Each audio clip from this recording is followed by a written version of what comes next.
встретились здесь поработать. И я большое спасибо вам говорю тем, кто пришел вовремя и решил выслушать то, чем мы занимаемся. У меня такой единственный вопрос организаторам. У нас будет такая немножко темная, да, атмосфера? А кто организатор у нас? Татьяна? Где? Да? У нас будет темно. Все, я понял. Необычное ощущение выступления, как будто концерт. Вот. Но на самом деле мы стараемся организовать рабочую атмосферу. Не всех вас вижу. У нас для того, чтобы выстроить диалоговую форму, у нас есть микрофоны. То есть у нас не будет каких-то специальных там презентаций с выездом картинок. Мы стараемся разговаривать о себе на языке фактов, на языке вещей, которые можно покритиковать, обсудить. Вот. И был бы очень благодарен, если бы вы действительно критично отнеслись к той информации, которую мы предоставляем. Сегодня расскажем про проект. Он будет состоять, наш рассказ, из 3 частей. С меня это будет некое краткое описание всего, начиная от истории появления, краткая история появления.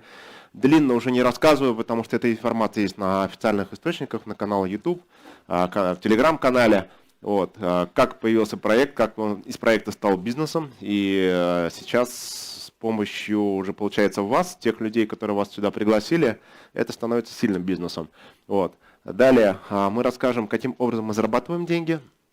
И 3-й блок будет небольшой, связанный с тем, каким образом на этом можно заработать вместе с нами. Ну, то есть, кому это будет интересно или важно, те могут воспользоваться этим продуктом, этим бизнесом для увеличения собственного благосостояния. Наша встреча называется «Как делать деньги». Это ключевой вопрос, который беспокоит, наверное, каждого.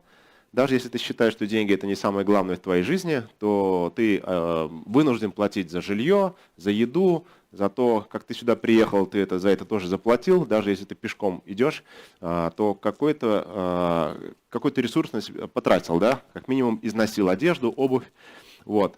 Соответственно, деньги – это, не буду сейчас вдаваться в банальности, это эквивалент, который нас всех беспокоит. Меня это тоже беспокоит. И в какой-то момент мне было важно понять закономерности, по которым дети появляются. Я сейчас не буду перечислять все тренинги, все книги, все мероприятия, которые я прошел для того, чтобы вообще просто разобраться в этом моменте, да. Но выяснилось, что старый добрый Карл Маркс, Мейнард Кейнс, вообще классической экономической теории, ответил на 95% вопросов по поводу денег. И, собственно говоря, самая главная проблема, которую я в себе сам откопал, это неумение видеть новые возможности. То есть я не могу сказать, что занимаясь этим бизнесом, я являлся каким-то там нуждающимся человеком. Нет, я обеспеченный человек, который знает, что сколько стоит, мне на все хватало, но вот этот внутреннее шило в заднице, которое по природе у меня зашито, оно меня толкало на какие-то другие вещи. Те, кто меня знает давно, знают, что я на месте не сижу, мне нужно все время что-то придумывать, желательно создавать какие-то прорывные вещи. И в какой-то момент я понял, что, сталкиваясь с термином, например, биткоин, да, для меня это звучало как обман. Глобальный мировой обман, который всех обманывает. И если вы сейчас вспомните людей, которым вы пытались что-то рассказать, наверняка вам, например, человек что-то не понимает, у него это равно обман, да? Я не понимаю, значит обманывает. Вот для меня это то же самое было. Я не понимаю, разбираться не хочу, значит обманка. И как только я это понял, я понял, что я стал похож на очень того старенького дедушку, который сидит возле каждого подъезда и всех хает сверху донизу, потому что он не понимает, как мир устроен. Мир давно убежал, он давно отстал. И я понял, что с ужасом, что превращаюсь в этого человека. То есть я, по сути, стал заложником старых моделей заработка. То есть я знал, как деньги зарабатываются, мне казалось, что это нормально, хотел чего-то большего, но учиться этому большему не хотел. И, наверное, то, что я сейчас говорю, возможно, отзывается сейчас в каждого внутри. То есть если ты вдруг хочешь каких-то больших вещей, тебе надо учиться новым вещам. И я понимаю, что все, что я деньги вкладывал куда-то, это деньги в производство, деньги в перепродажу и так далее. И никогда не обращал внимания на слово «инвестиции». По роду души я такой достаточно ленивый человек. Вы знаете, ленивый-конструктивный. Это означает, что конструктивная лень для меня это сделать, но один раз, так, чтобы второй раз, третий раз не возвращаться к этому, да. То есть, если уж делать, так навсегда. Потому что многие из вас знают просто ленивых людей, которые говорят, какая разница, все равно все умрем, да. Вот, зачем напрягаться? Так вот, я наоборот. Да, мы все умрем, но мне бы хотелось умереть максимально богатым человеком, да? А в какой-то момент я поймался на мысли, что я и не умереть хочу, а жить вечно. И вот, и все вот симбиоз этих мыслей 2 года назад привел меня к тому, что надо заниматься чем-то, что станет полезным моим детям. Да, у меня 2 сына, и я не знаю, чего им оставить. Так вот, опять же, возвращаясь к вопросу, как делать деньги, да, здесь был большой логотип, большая картинка. Изучая биткоин как большую обманку, на нее обращаю внимание, и не занимаясь инвестициями, я понял, что промаргиваю огромную часть жизни и реальности и не занимаюсь собственным будущим. Вообще не занимаюсь собственным будущим. То есть я знаю, как я зарабатываю деньги, я знаю, как их трачу, я знаю, как потихоньку я обеспечиваю там квартиру, машину, да, чтобы которая. А что дальше? Большой-большой вопрос. Чего дальше? И он меня накрыл, прям вот когда ты соединяешься с таким вопросом, вот по-настоящему внутри души, внутри себя так начинаешь говорить, так, а чем я буду зарабатывать через 5 лет, а через 7, а через 10, а через 20? То есть какую ценность я оставлю? Нас здесь сколько? 250, 270 человек. Каждый из вас сталкивается с этим вопросом, а чем я буду зарабатывать через 5 лет? Мы все делаем морду ящиком, да, что называется, и говорим, да, разберемся. А с чем ты разберешься? Вот куда вкладываться, чтобы перло? Вот что будет денежно актуально на время там, 2030 год, 2040 год? Я не знаю. И вы знаете, меня какой-то момент охватил ужас. Этот ужас был похож, знаете, на такой конструктивный ужас. То есть я реально это не понимаю. И я понимаю, я начинаю исследовать так, куда бы вложиться, чем бы заняться. Потому что, ну вы помните, да, еще лет 5 назад разговоры по телефону, где ты видишь видеоизображение говорящего, это казалось какой-то картинкой из книжки про будущее, да? А сейчас это WhatsApp, сейчас это Instagram, я не знаю, вы можете спокойно разговаривать друг с другом и видеть, некоторые даже просто так не разговаривают, да, только через видеоизображение. Вот. И мы не замечаем, как это входит в нашу жизнь. Мы сейчас вызываем такси, и это не проблема. Помните, как это раньше было? Опаздываешь, иногда вызываешь, машин нет, еще чего-то. Сейчас, если вдруг встанет агрегатор, я думаю, многие из вас вспомнят еще раз эти проблемы, добраться до какого-то места, да?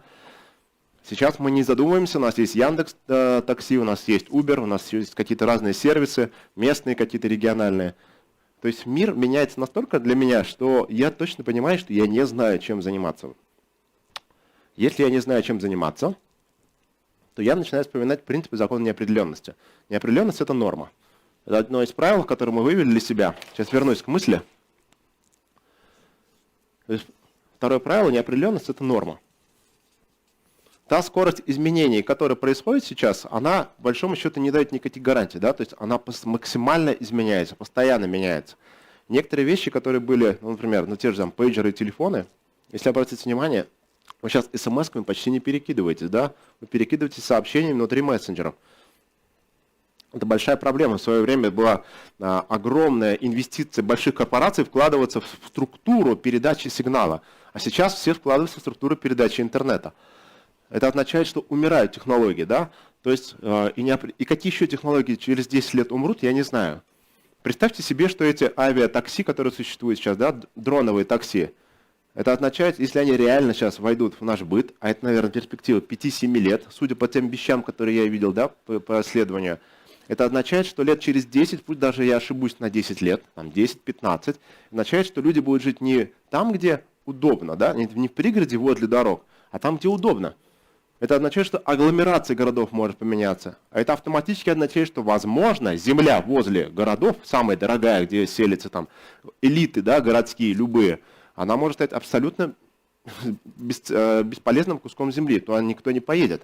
Будут селиться там, где интересно, где удобно. Может быть, будет селиться повыше, потому что воздух загрязняется. Если вы посмотрите, в Индии построятся уже дома, которые строятся над смогом. Строятся большие опоры. Дальше так называемые элизиумы. Помните, фильм такой был?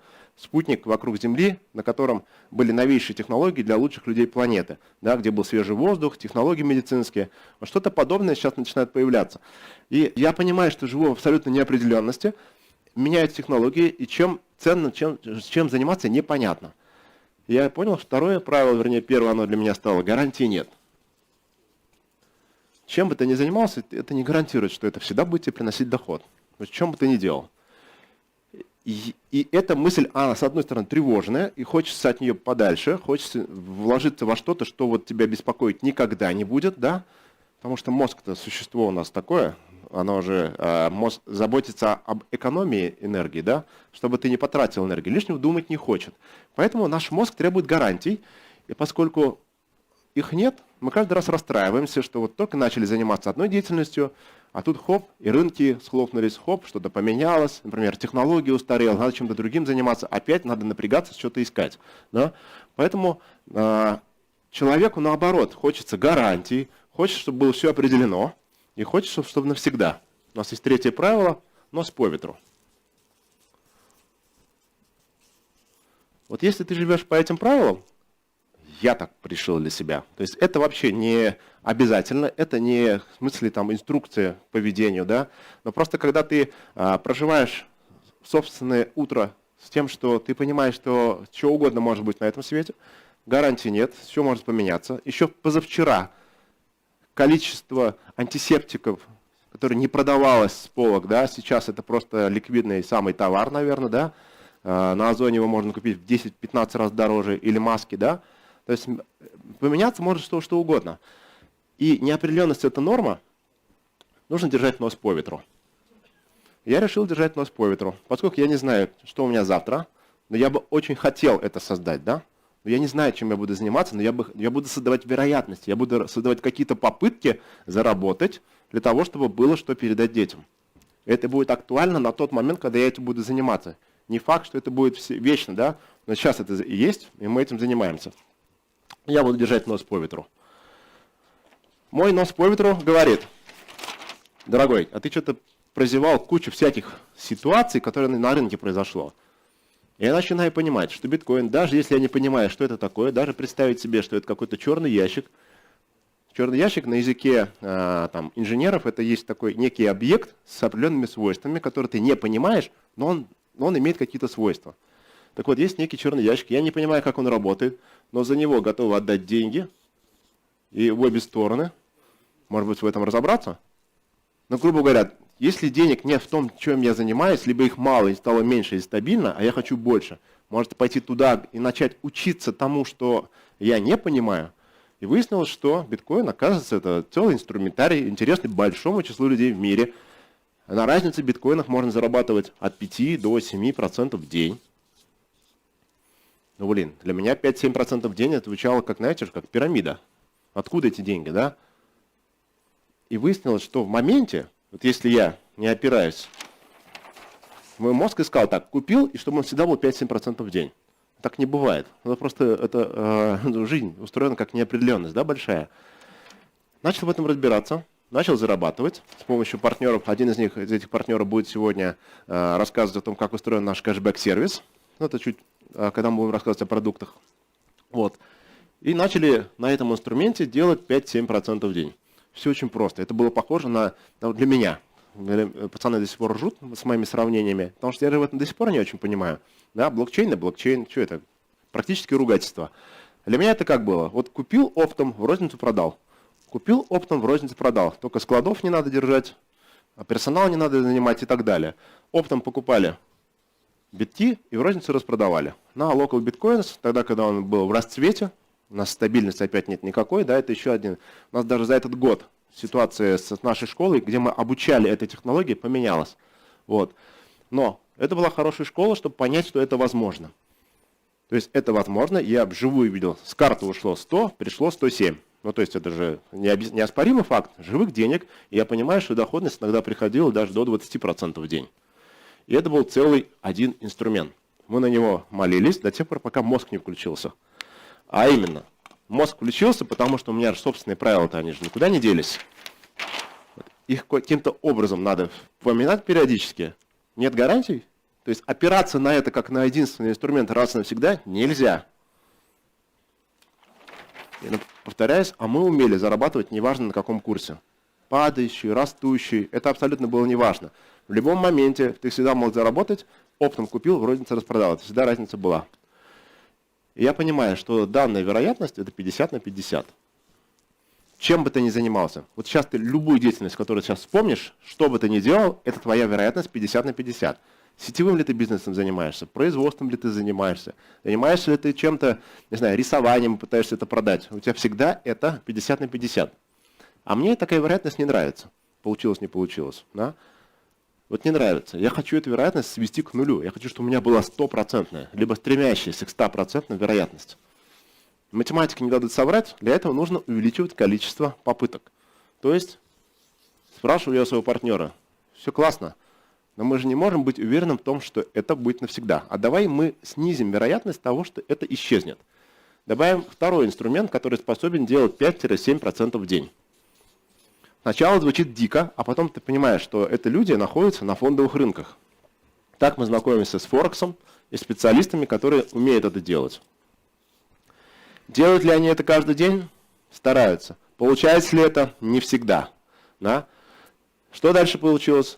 Раз инструмент, два инструмент. Мы такие, слушайте, уже там 70 на 30, да? Но 30% у нас остается рисков. Как эти 30% снизить?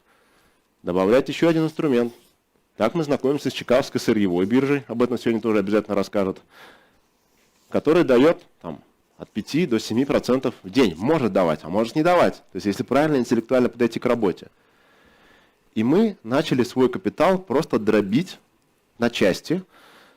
На сегодняшний день у нас уже 20 инструментов. Да? Вы поняли, закономерность, появился 4-й инструмент, 5-й инструмент, 6-й. Сейчас этих инструментов 20. Теперь представьте себе, что эти 20 инструментов, грубо говоря, условная $1000. У каждого есть какая-то условная $1000 его личного дохода, неважно, $500, $100, неважно. Есть некая сумма, которая бьется на равные части. Сейчас этих частей в нашем управлении, грубо говоря, 20 инструментов. Задача каждого инструмента дать 5% в день. Каждый рабочий день, кроме субботы, воскресенья и выходных. Ну, когда есть в стране какие-то праздники. Например, когда мы работаем на Мосбирже, у нас там праздник может быть 8 марта, да, 23 февраля, новогодние праздники. Когда мы говорим о Чикагской бирже, это американские праздники, когда они работают, там, День Благодарения, там, рождественские праздники и так далее. И вот, кроме этих дней, каждый день задача каждого инструмента дать 5%. Каждого. То есть, условно, $1000 бьется на 20 частей по $50. Каждые $50, как маленькие миньоны, работают над тем, чтобы сделать 5%. Каждые $50. Даже если у меня, представьте себе, день закончился, один миньон, да, 3% получился, 0%, 1%, минус 1,5%. У нас есть определенная стратегия, ниже которых мы не падаем. Каждые $50 не должны падать меньше 1,5%. Там 0%, 0, там 7, этот 8 дал, этот 9 и так далее.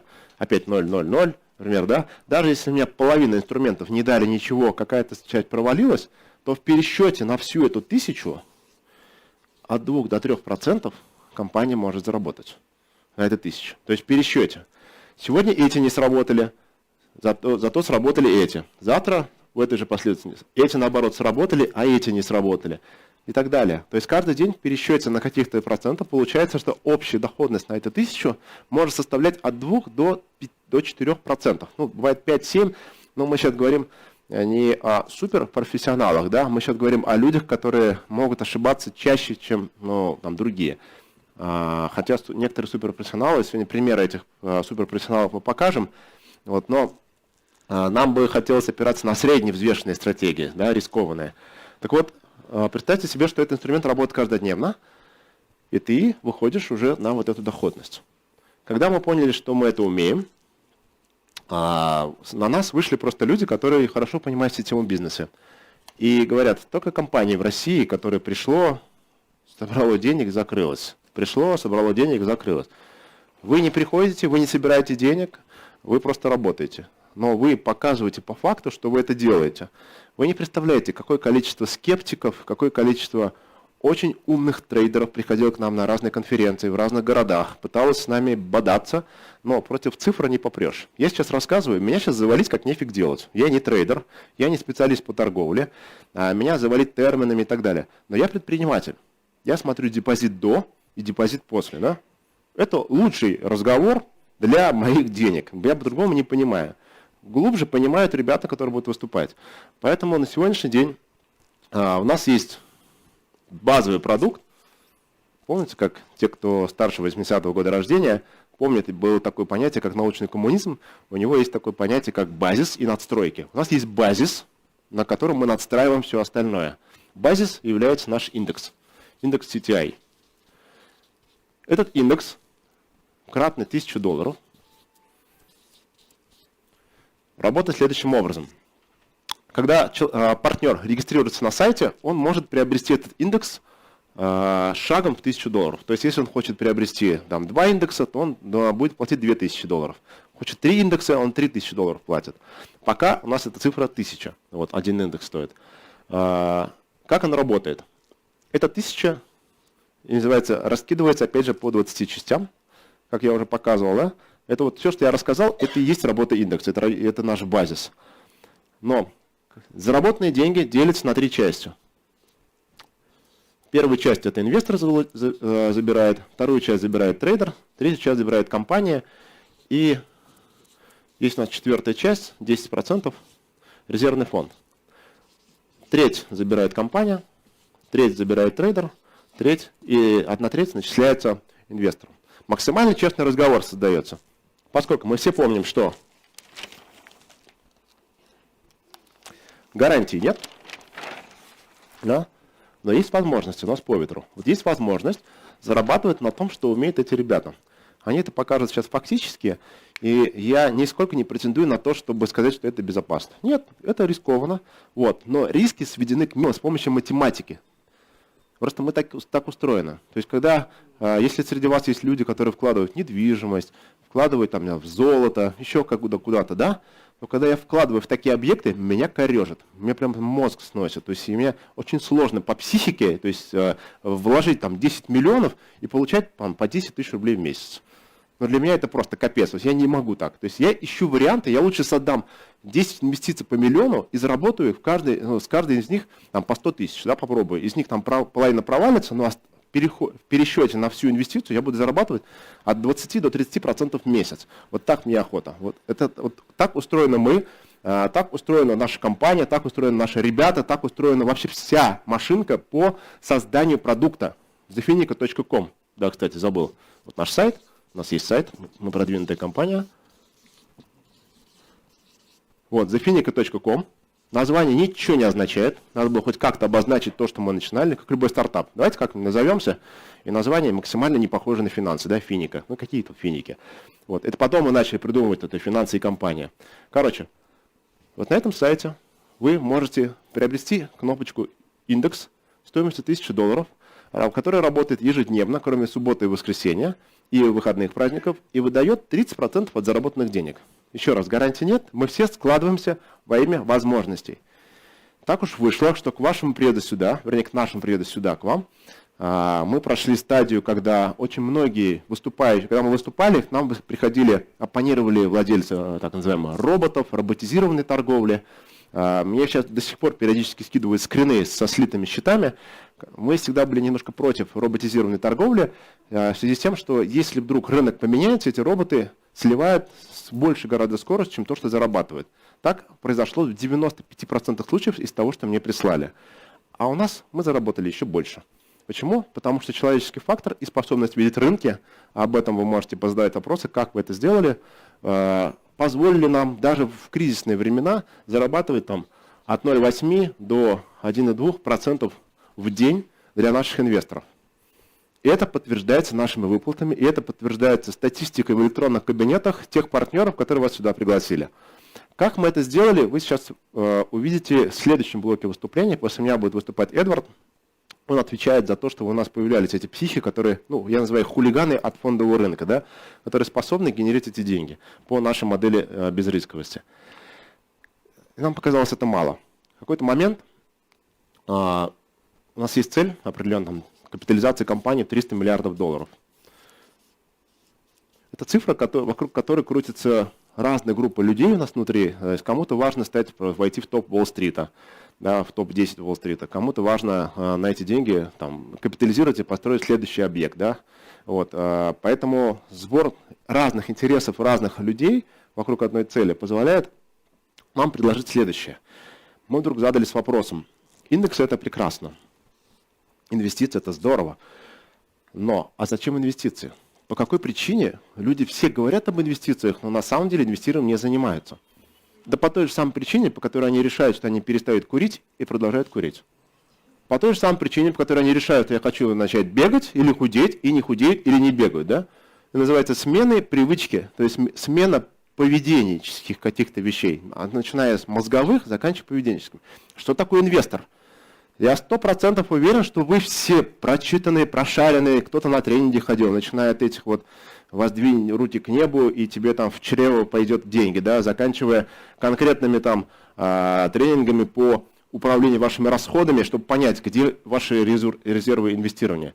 Но какой бы ты тренинг ни прошел, тебе надо сформулировать одну привычку. Первую – отложил, вторую – инвестировал, и третью – не забрал, не потратил. Это привычка. Это поведенческая херня, которую просто так из себя не выкорчевать. Новая привычка формируется очень тяжело. Мы все это прекрасно знаем.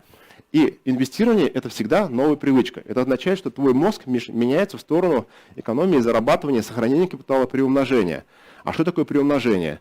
Это не означает, что так, я буду теперь инвестировать. Какой ты молодец. Выложил пост в Инстаграме, вложил в первые деньги, свалил. Проиграл. То есть никто не говорит, что инвестирование – это всегда гарантированный результат. Инвестирование – это набор вероятностей. Это всегда создание каких-то вероятностей. Это еще гораздо более опасная вещь, чем то, что мы предлагаем. Потому что, что бы ты в своей жизни не придумал, ты должен будешь пробовать. Кто вложил в биткоин и потерял? 100% есть. Либо среди вас, либо кто-то, кто в вашем окружении есть. Да? Есть люди, у кого биткоины были куплены по 20 тысяч долларов? Есть кто-нибудь? Знает таких людей? Вот я знаю. Да? Причем знаю человека, который продал их, счастлив до сих пор, об этом рассказывает всем. И я знаю человека, кому он их продал, эти биткоины, по 20 тысяч долларов. А у них разные истории про биткоин, понимаете, да? Вот. И это к чему? К тому, что инвестирование – это всегда непросто. То есть это прекрасно. Все знают, что на пассивный доход лучше жить. Но как это делать? Что это делать? Что ты чувствуешь в момент, когда твои инвестиции сначала становятся минус 15%, потом плюс 100%, потом опять минус 20%. Точно нервов хватает, да? То есть, а ты вложился в объект, который не можешь продать. Это инвестиции или нет? Да? Не знаю, может быть. Кто-то в казино играет и считает это инвестициями. То есть, поэтому инвестирование – это целый процесс, целый способ проживания, когда ты создаешь себе вероятности заработать. Невозможно отгадать, что 100% стрельнет. Так вот, мы поняли, что это на самом деле целая проблема. И когда я разговариваю с человеком, который так: ты хочешь инвестировать? Он говорит: какой инвестировать? Мне кредит надо закрывать. Я говорю: ну как, кредиты это же вот ты вложил, и на доход от инвестиций закрываешь кредиты. Я говорю: да понятно, сейчас разберусь с кредитами и начну инвестировать. История очень частая. А что если мы, как в той поговорке, те же яйца вид сбоку, сделаем продукт, который будет отвечать на вопрос, зачем инвестиция, да? И появился первый продукт, вообще группа продуктов появилась, они называются «Закрой финансовую задачу». То есть, по сути, мы говорим о том, что любой человек решает собственные какие-то финансовые задачи, и первым продуктом у нас это было «Закрой кредит».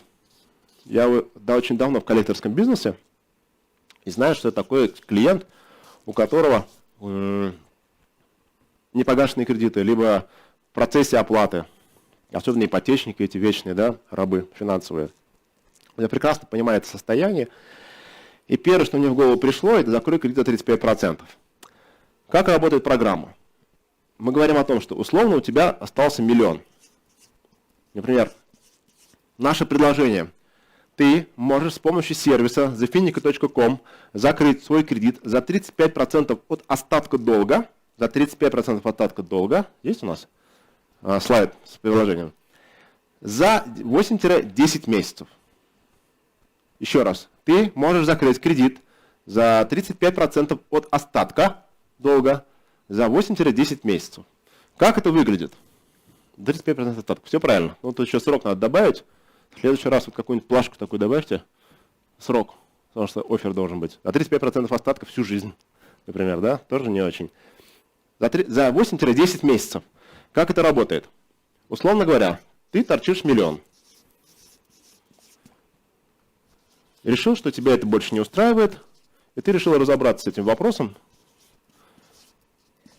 вносишь 350 тысяч рублей.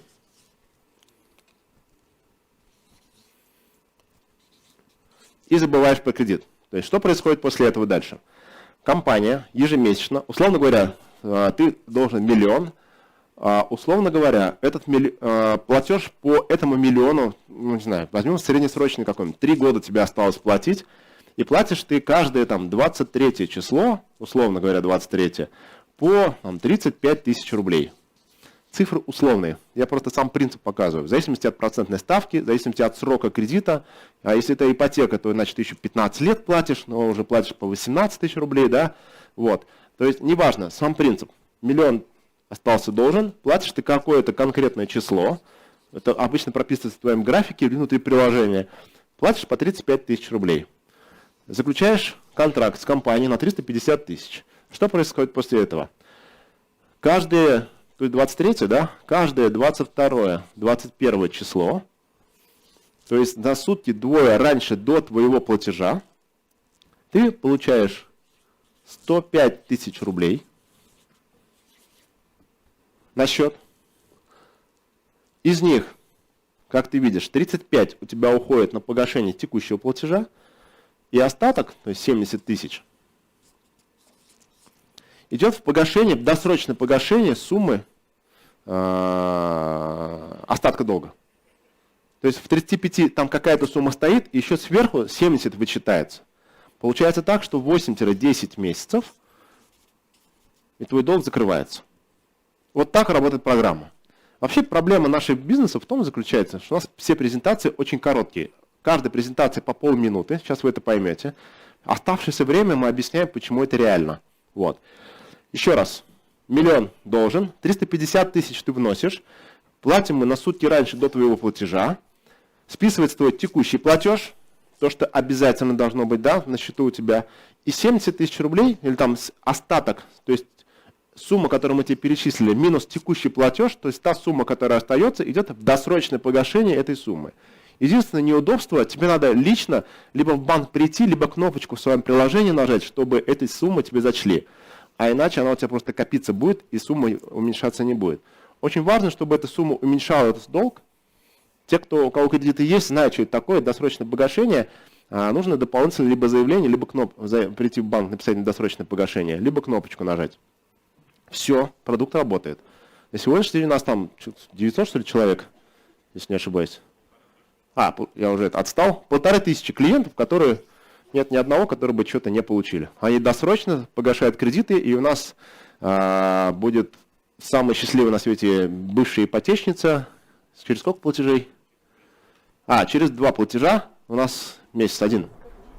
Через 1 платеж у нас есть клиент, который прошел весь цикл, то есть все 9 месяцев, мы закрыли ипотеку.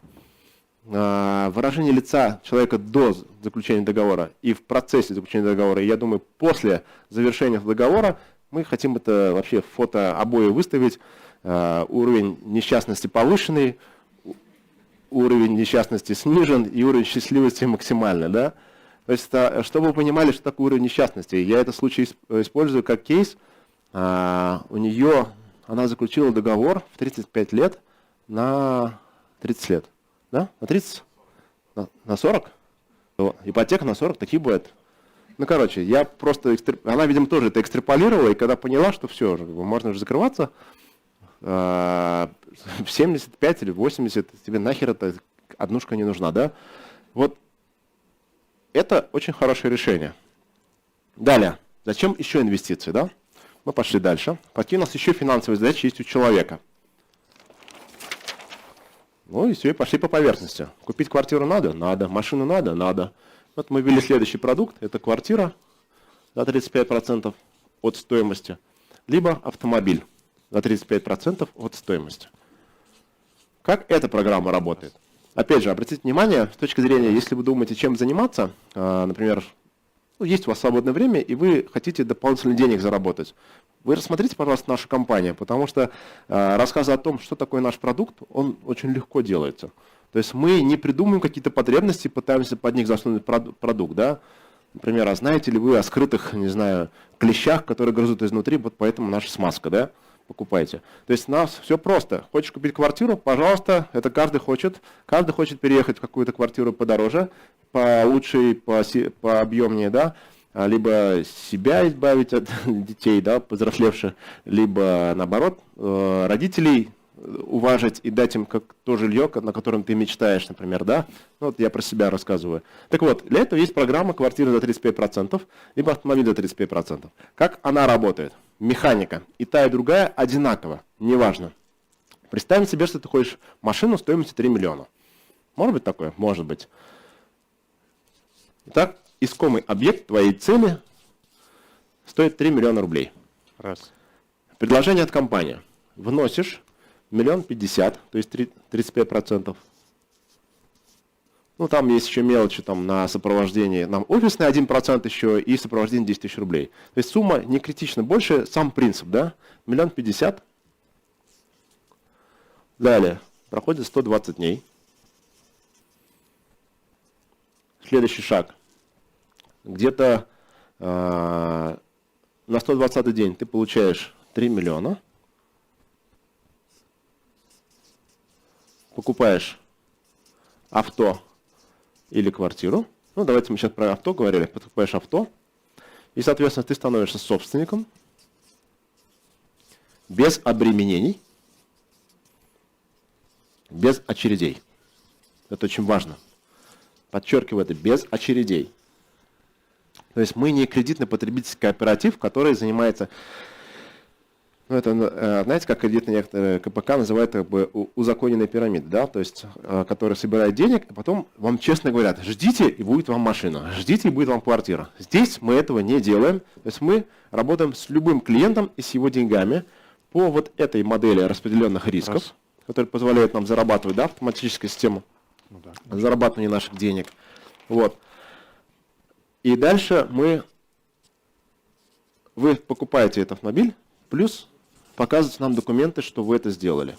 То есть загружаете в электронный кабинет договор купли-продажи и либо ПТС, либо право собственности на квартиру, которую вы приобрели. Приобретать можно как квартиры новые, так и бэушные, машины как новые, так и бэушные. Вообще у нас сегодня, по-моему, в Иркутске закрывается какой-то кейс, человек, по-моему, поехал за машиной, дай бог он к концу выступления у нас сегодня успеет, будет один из кейсов непосредственно же в городе Иркутск. Этих кейсов у нас по России уже больше, наверное, 50 или сколько? Ну, да.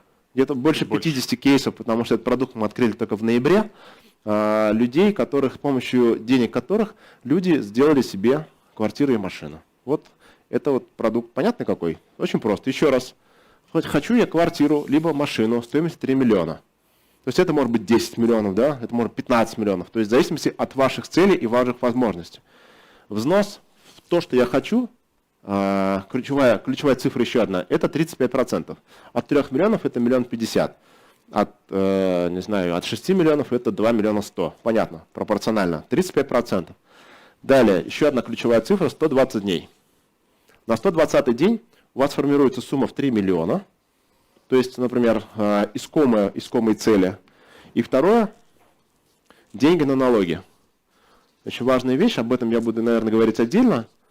Потому что компания принципиально платит налоги как за себя, так и за любого партнера, который находится внутри системы. Это важно. Особенно 2020 год – это время выстраивания процессов, связанных с налогообложением. Налоги мы платим и требуем от всех абсолютно.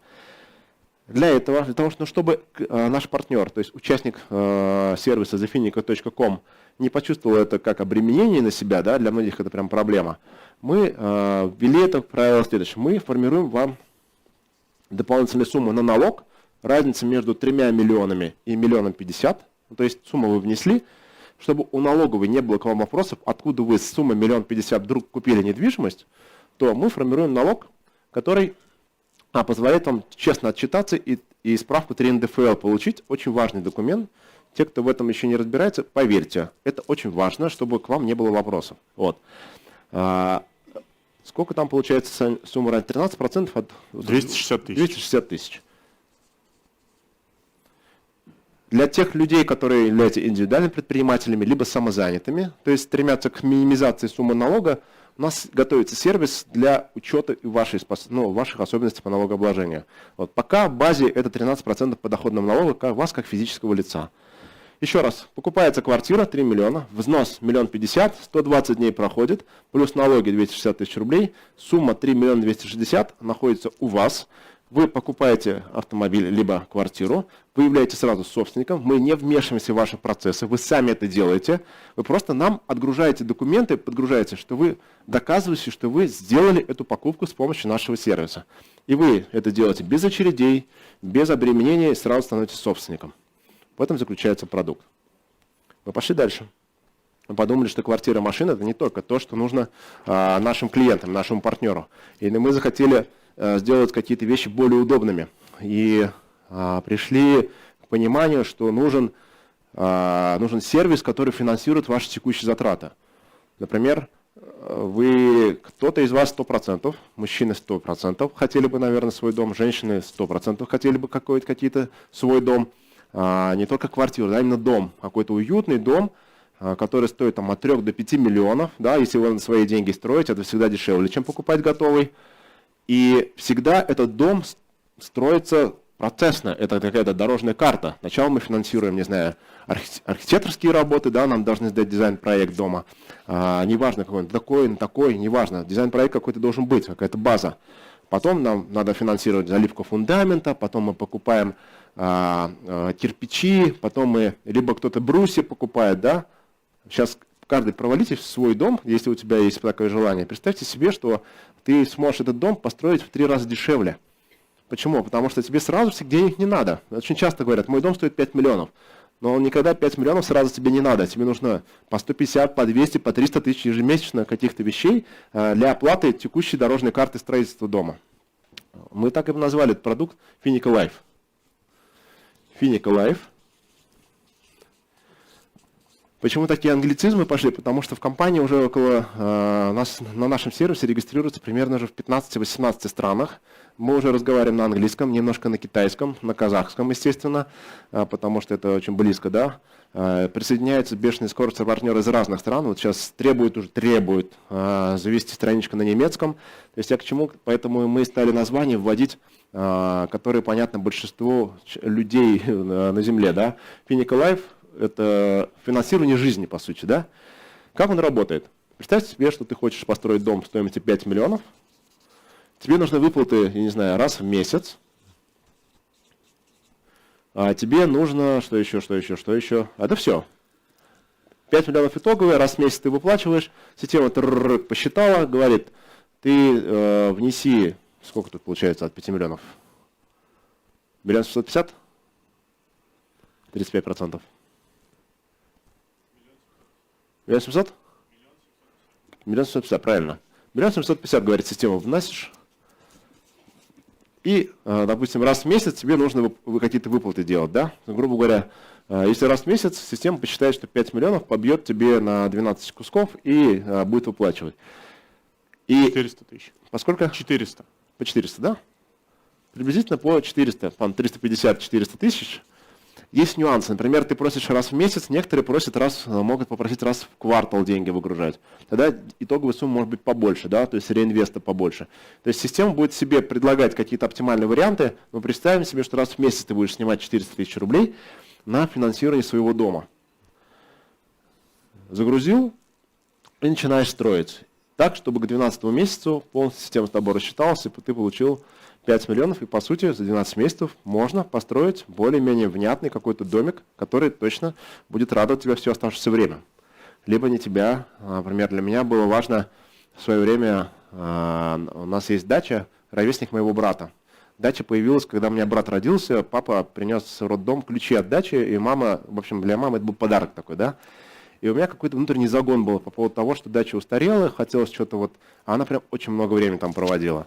И я вот с помощью такой модели, не с помощью этого бизнеса, нет, да, это было давно, лет 5 назад, но я помню, что я финансировал дорожную карту, исходя из доходов своего бизнеса. Дом мог бы построен, конечно, быть и дольше, я его строил 1,5 года. Но вот я помню это ощущение, когда мама заехала в новый дом, и я почувствовал себя реализовавшимся сыном, да, то есть это такая штука неизгладимая, вот она есть, и я искренне горд собой, и эту теперь историю рассказываю детям, на всякий случай, вот. 12 месяцев и дом есть. Это дом, да. Представим себе, что у вас есть люди, которые очень сильно больны. Так бывает, люди заболевают онкологией. Вообще этот продукт мы сначала думали сделать чисто страхование заболевших людей. Это потом мы начали думать, что это любой процесс может так финансировать, ты сам выбираешь. Он так и будет работать. Ты открываешь вкладку, нажимаешь кнопочку, да, открыть новый инвестбокс. Мы назвали это инвестбоксами, там коробочки для инвестирования, да. И называешь его, например, «Мой дом». Вторую коробочку ты открываешь, например, лечение там, родных. Третья коробочка – оплата, не знаю, курсов для своего ребенка и так далее. То есть мы хотим сделать так, чтобы сервис, на котором можно было опереться, финансировал твои затраты, исходя из минимума инвестиций в это. Чтобы ты занимался, больше внимания уделял тому, как ты проводишь время, допустим, дома, нежели ты занимался поиском, безудержным, высунув язык, денег, для того, чтобы оплатить курсы, потом следующие курсы, а потом надо оплачивать ЖКХ, потом надо оплачивать, не знаю, еще какие-то работы, да. То есть ты можешь просто опереться на сервис, назвать инвестбоксы так, как тебе надо, по твоим затратам. Оплата курсов ребенку. Оплата, например, кто-то очень сильно хочет отправить ребенка в Лондон учиться, в Европу, еще куда-то. Для этого нужно очень много денег. Да? Теперь денег должно быть хватать на все. Их должно быть в 3 раза меньше, для того, чтобы ты реализовал собственную мечту. Ну и апофеозом этого, не апофеозом пока, еще одно промежуточное решение мы назвали Finica Product. Finica Product – это, если там финансирование процессов ежемесячных, то Finica Product – это покупка дорогой вещи, не машина, не квартира. То есть что-то, что очень важно. Например, сегодня мы работаем с обществом глухонемых, то есть тех людей, которые плохо слышат. Их аппараты слуховые стоят от 150 до хорошие, которые закрывают очень много потребностей и реально усиливают слух до 1,5 миллиона. Представьте себе. Если вы придете в магазин, где продаются слуховые аппараты, то вы увидите людей, которые одеты очень небогато, они часто очень нехорошо выглядят, но они собирают последние деньги для того, чтобы это купить. Без слуха жить невозможно, очень тяжело. Соответственно, с помощью Finica Product у тебя будет следующая возможность. Представим себе, что у тебя есть только 30% денег на то, чтобы купить. Да? Тогда мы говорим, что через 6 месяцев, например, стоит аппарат 150 тысяч, 100 тысяч рублей. 30 тысяч внес, 100 тысяч через 6 месяцев система тебе выгружает, покупай свой слуховой аппарат. Если ты вносишь 40%, то через 4 месяца у тебя будет на счету 100 тысяч и забирай свой слуховой аппарат. Ну и, наконец, если у тебя есть 50%, то через 3 месяца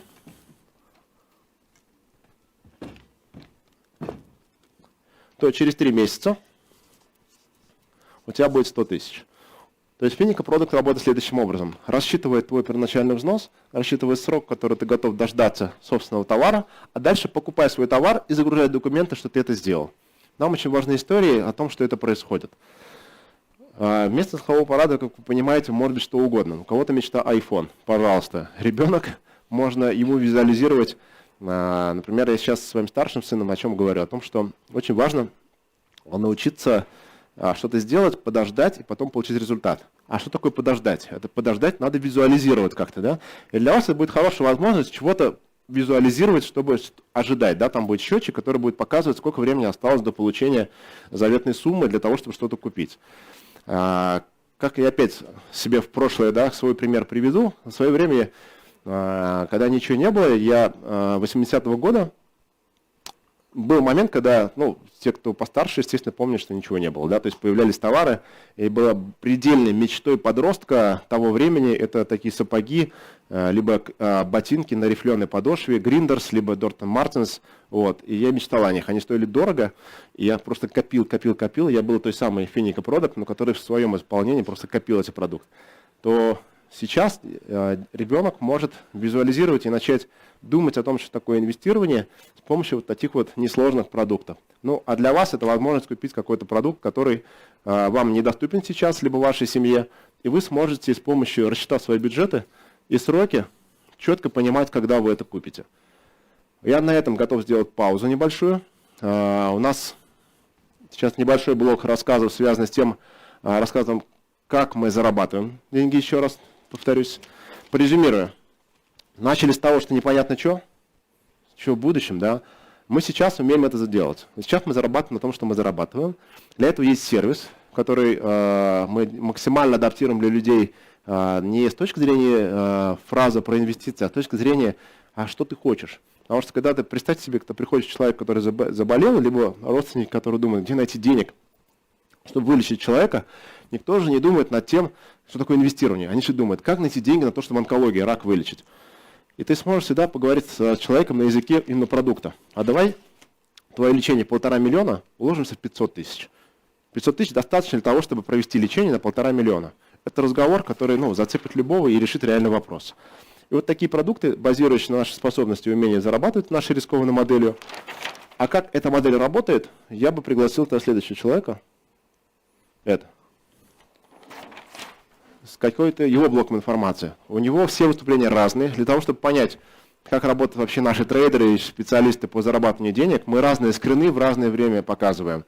Вы посмотрите на YouTube-канале запись наших конференций, либо записи фишек от трейдера. Там много чего полезного для тех людей, кто хочет зарабатывать, найдете. Потом Эдвард выступит, мы ответим на большинство вопросов, перейдем к блоку кэшбэк-карты. И, наверное, на этом все сегодня, да?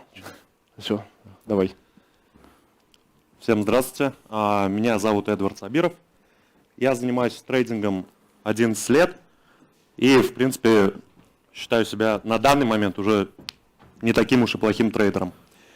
Я не спикер, говорить я много не умею, да и не собираюсь. Я просто хочу вам показать и рассказать, как мы работаем.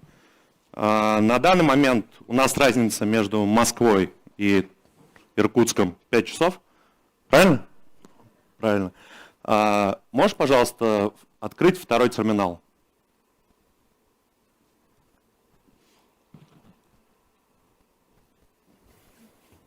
На данный момент в Казани у нас сидит трейдер, один из 16 человек, и находится в сделке.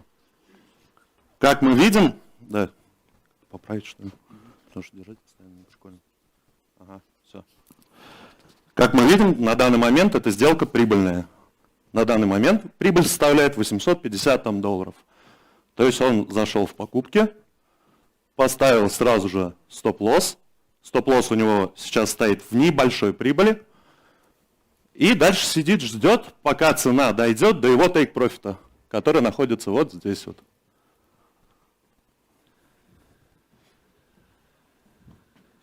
Это один из. И примерно так же 15 человек сейчас сидят и ждут, когда у них осуществится сделка, либо что-то начнет работать. Ну, вот в принципе и все. Так и работаем. Нет, шучу на самом-то деле. Можно поставить, пожалуйста, другой терминал? Что? Это другой трейдер. На данный момент он не сидит ни в одной сделке, но за эту неделю он заработал на свой депозит $15 тысяч, почти 16. А от какой суммы? От 30. За какое время еще раз? За неделю. За неделю он сделал уже 50%. То есть, в большом счету, он закрыл план за месяц и может не работать. Да. Давай теперь скрин с Уфы. Можно еще раз показать, где 30, где 50? То есть, чтобы было четко, я это просто сам проморгался. Чуть дальше. Нет, он сейчас... Это будет? Все, да, ладно. Да. Обратно, пожалуйста. В один момент я понял, что никому не интересно будет, как я провожу свой день и как проводит каждый трейдер, потому что, если вот каждый раз посмотреть там фишку трейдера, либо текст составленный, то, что как трейдер заработал, что он сделал за эту неделю, это настолько скучно и банально. Бабки давай. Просто капец, до тошноты прям. Уже такое ощущение, что вы сами можете выйти там и рассказать это все, те, кто давно с нами. Вот. И поэтому в Уфе, когда Кирилл рассказывал, опять-таки же в очередной раз про продукты, про то, как это работает, я решил чуть-чуть изменить свои выступления и показывать, как это все происходит. Тогда на Форекс счет пришло $10 тысяч, я начал заходить в сделки, получил 3 сделки безубыточные и 3 сделки прибыльные. За это время я заработал 12%. Что такое безубыточная сделка? Безубыточная сделка — это означает то, что я не получил ни прибыли, ни убытка. Но самое главное, что я не получил убытка. То есть это было гораздо важнее на тот момент. И так работает каждый трейдер, то есть лучше он день закроет в ноль, чем хоть какой-то убыток получит. Как мы видим дальше... Верните, пожалуйста, назад. Здесь было заработано 12%, снялась комиссия $56, и чистая прибыль составила 11% с 10 тысяч долларов. То есть это буквально там за 40 минут. Меньше, 37 минут. Ну, за 37 минут 11% было заработано. Следующий слайд. Точно все поняли, да? Пока ничего не понятно. Не, просто как будто да. Ну да, конечно, все же зарабатываем столько. Вот. А ты нас удивил. Но это сейчас чуть попозже. Нам там просто сказали то, что... Короче, на 10 тысяч долларов. На 10 тысяч было долларов заработано. Сколько? Заработали $1000 там. 1000 типа, долларов фигня за 40 какая-то. За 40 минут. Ну, то есть, один из примеров. Но нам сказали, что это фигня, Это и поэтому да. как бы мы подумали, Я ну согласен с ладно, этим, а это что тогда фигня. не фигня? Типа 20 тысяч долларов. Приличная сумма? Чуть больше, чем 10. Чуть больше, чем 10. Раза в 2, Чуть да? больше, чем фигня. Чуть больше, чем фигня. Ладно. На следующий день открылся, я перевел 20 тысяч долларов на еще один Форекс счет, отдал трейдеру этот счет, я говорю, ну, что сможешь, то покажи, потому что у нас на следующий день выступление было в Челнах. Он начал с утра заходить в сделки, и получается в 11:20 он мне отдает счет, говорит, все, я на сегодня план закончил. Было 20 тысяч долларов, прибыль его составила $2375, $315 комиссия, итого получается чистая прибыль $2060, что составляет 10% опять-таки же на депозит Молодец. за утро. А еще что До можешь? А еще до что обеда. можешь? А еще что можешь, да? Да. Ну вот такой вопрос и возник. Поэтому следующий. Здесь 30 тысяч долларов. Но там уже начали торговать ближе к вечеру. Все сделки. Что-то убыточное, что-то в плюс. В общей сложности было заработано на 30 тысяч долларов, заработали 6 тысяч долларов. Комиссия $900, и баланс составил 35 тысяч долларов. 20% за день. 20%? Ну, не за вечер, получается. Но считается за день рабочий, да? По сути? За рабочий день уж. Да. Да. Но это тоже была все ерунда, как нам сказали. А у нас кризисные дни есть какие-нибудь? Да, конечно. Торговые? Есть. Теперь отчеты, наверное, которые были выставлены.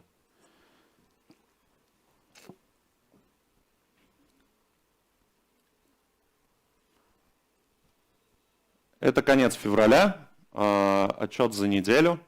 Можно прокрутить вниз о пополнении депозита. Стоп, наверх, выше. Стой, стой. Здесь мы видим, я вам покажу просто, то, что было пополнение на этот счет 3 по 10 тысяч долларов. Итого баланс составлял 30 тысяч долларов. Дальше трейдер начал заходить в сделки. Очень много сделок. И работал он на этом счету 4 дня. За 4 дня с 30 тысяч долларов он заработал 90 тысяч долларов. 300% за 4 дня.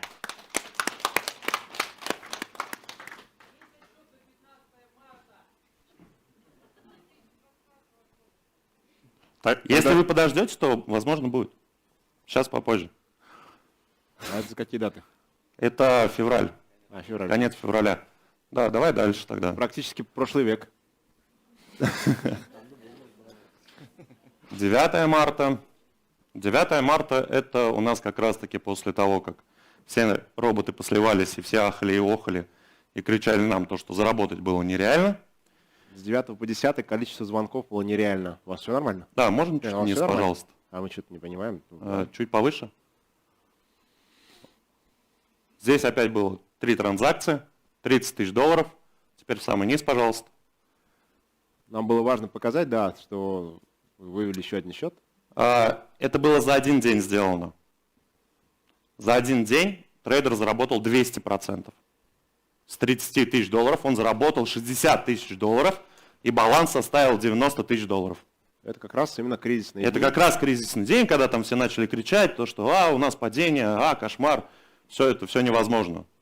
И невозможно с этим работать, и никак это не будет нормально работать.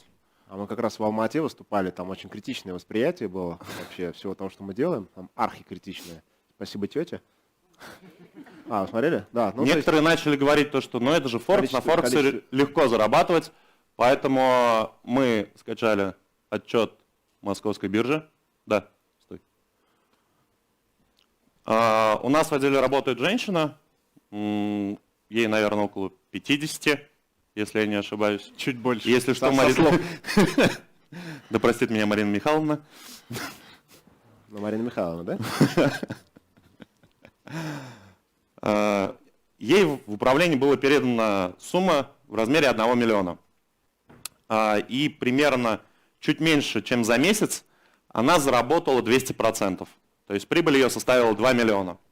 Баланс на данный момент был 3 миллиона 260.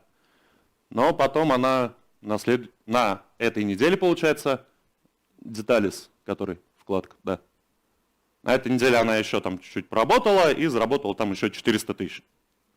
Но это все в рублях сейчас пока что, но тем не менее. Процентность остается та же самая, с которой старается работать каждый трейдер. И давай вот этот. Здесь у нас предоставлен отчет Interactive Capitals. Дальше, так, теперь вниз, там очень долго можно вниз прокручивать. Здесь отчет представлен за неделю, опять-таки же, один из трейдеров, который заработал за неделю 12 тысяч долларов. Пополнение у него было там на 35. То есть на 35 баланс заработал... 35 тысяч долларов был баланс, и дальше он заработал 12 тысяч долларов. Это за неделю где-то примерно. За 5 дней, короче, рабочих. Ну, чуть побольше. Чуть больше. Просто не может работать. Сколько процентов? Вот, будет? в принципе, 40. 40. Все? 40 это в среднем по 8% в день, да? Ну да, приблизительно. Мало. Мне больше сказать нечего.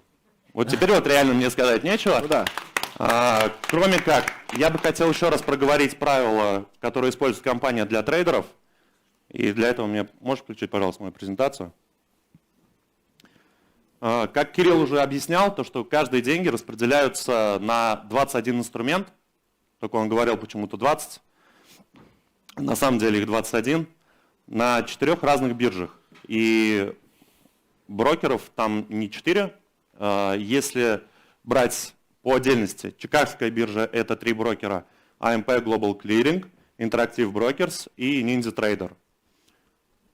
Дальше, Московская биржа это Открытие брокер, на BitMEX, ну это BitMEX уж, и Forex это IC Markets, австралийский брокер. Мы работаем только с теми брокерами, которые выплачивают, потому что это брокеры, которые проверены нами годами. То есть, наверное, в компании мы все не так давно работаем, как трейдеры, но по отдельности каждый из нас, стаж, наверное, у каждого около 5 лет. Деньги распределяются на 21 инструмент и начинают работать. То есть любая сумма, которая заходит, здесь написано 1000 долларов, это потому что именно по индексу CTI мы как расписывали, так и показываем. Следующий, пожалуйста, слайд. Минимизация рисков. Нас очень часто спрашивают, каким образом мы можем минимизировать риски, помимо того, что распределение на 21 инструмент. Каждый депозит, который вступает в работу, разделяется на 3 части. Первая часть – это интрадей торговля, 30% от депозита. Далее 30% от депозита – это позиционные сделки. И 40% от депозита – это нетрогаемая сумма, которую нельзя ни в коем случае чуть ниже этого проседать, потому что если с 40% уже можно заработать депозит до 100%. 2 стопа в день. Некоторые трейдеры не придерживаются этого правила, именно 2 стопов в день. Но это только те трейдеры, которые работают уже с нами давно, и их деньги тоже на этих депозитах. То есть, объясню по-другому это вам. Компания может потянуть убыток в размере 1,5% с одного депозита. Это максимальное за день, что может просадить трейдер. По инструменту. Дальше, по одному инструменту. Да. Да. Далее, если трейдер решает дальше торговать, отбить там стопы, либо заработать, он видит перспективу в дальнейшем движении, все дальнейшие действия – это за счет трейдера. То есть он уже рискует своими деньгами. Если он вывозит, то это становится деньги компании и трейдера, соответственно, потому что он чуть больше себе заработает. Далее, введение новых инструментов. У нас изначально торговля начиналась, по-моему, с 4.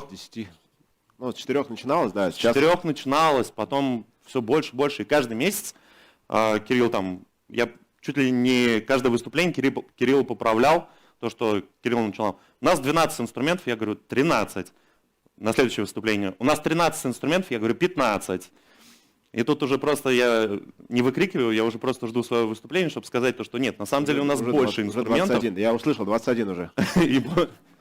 Не переживай, завтра будет 22. 22, да. И количество трейдеров увеличивается.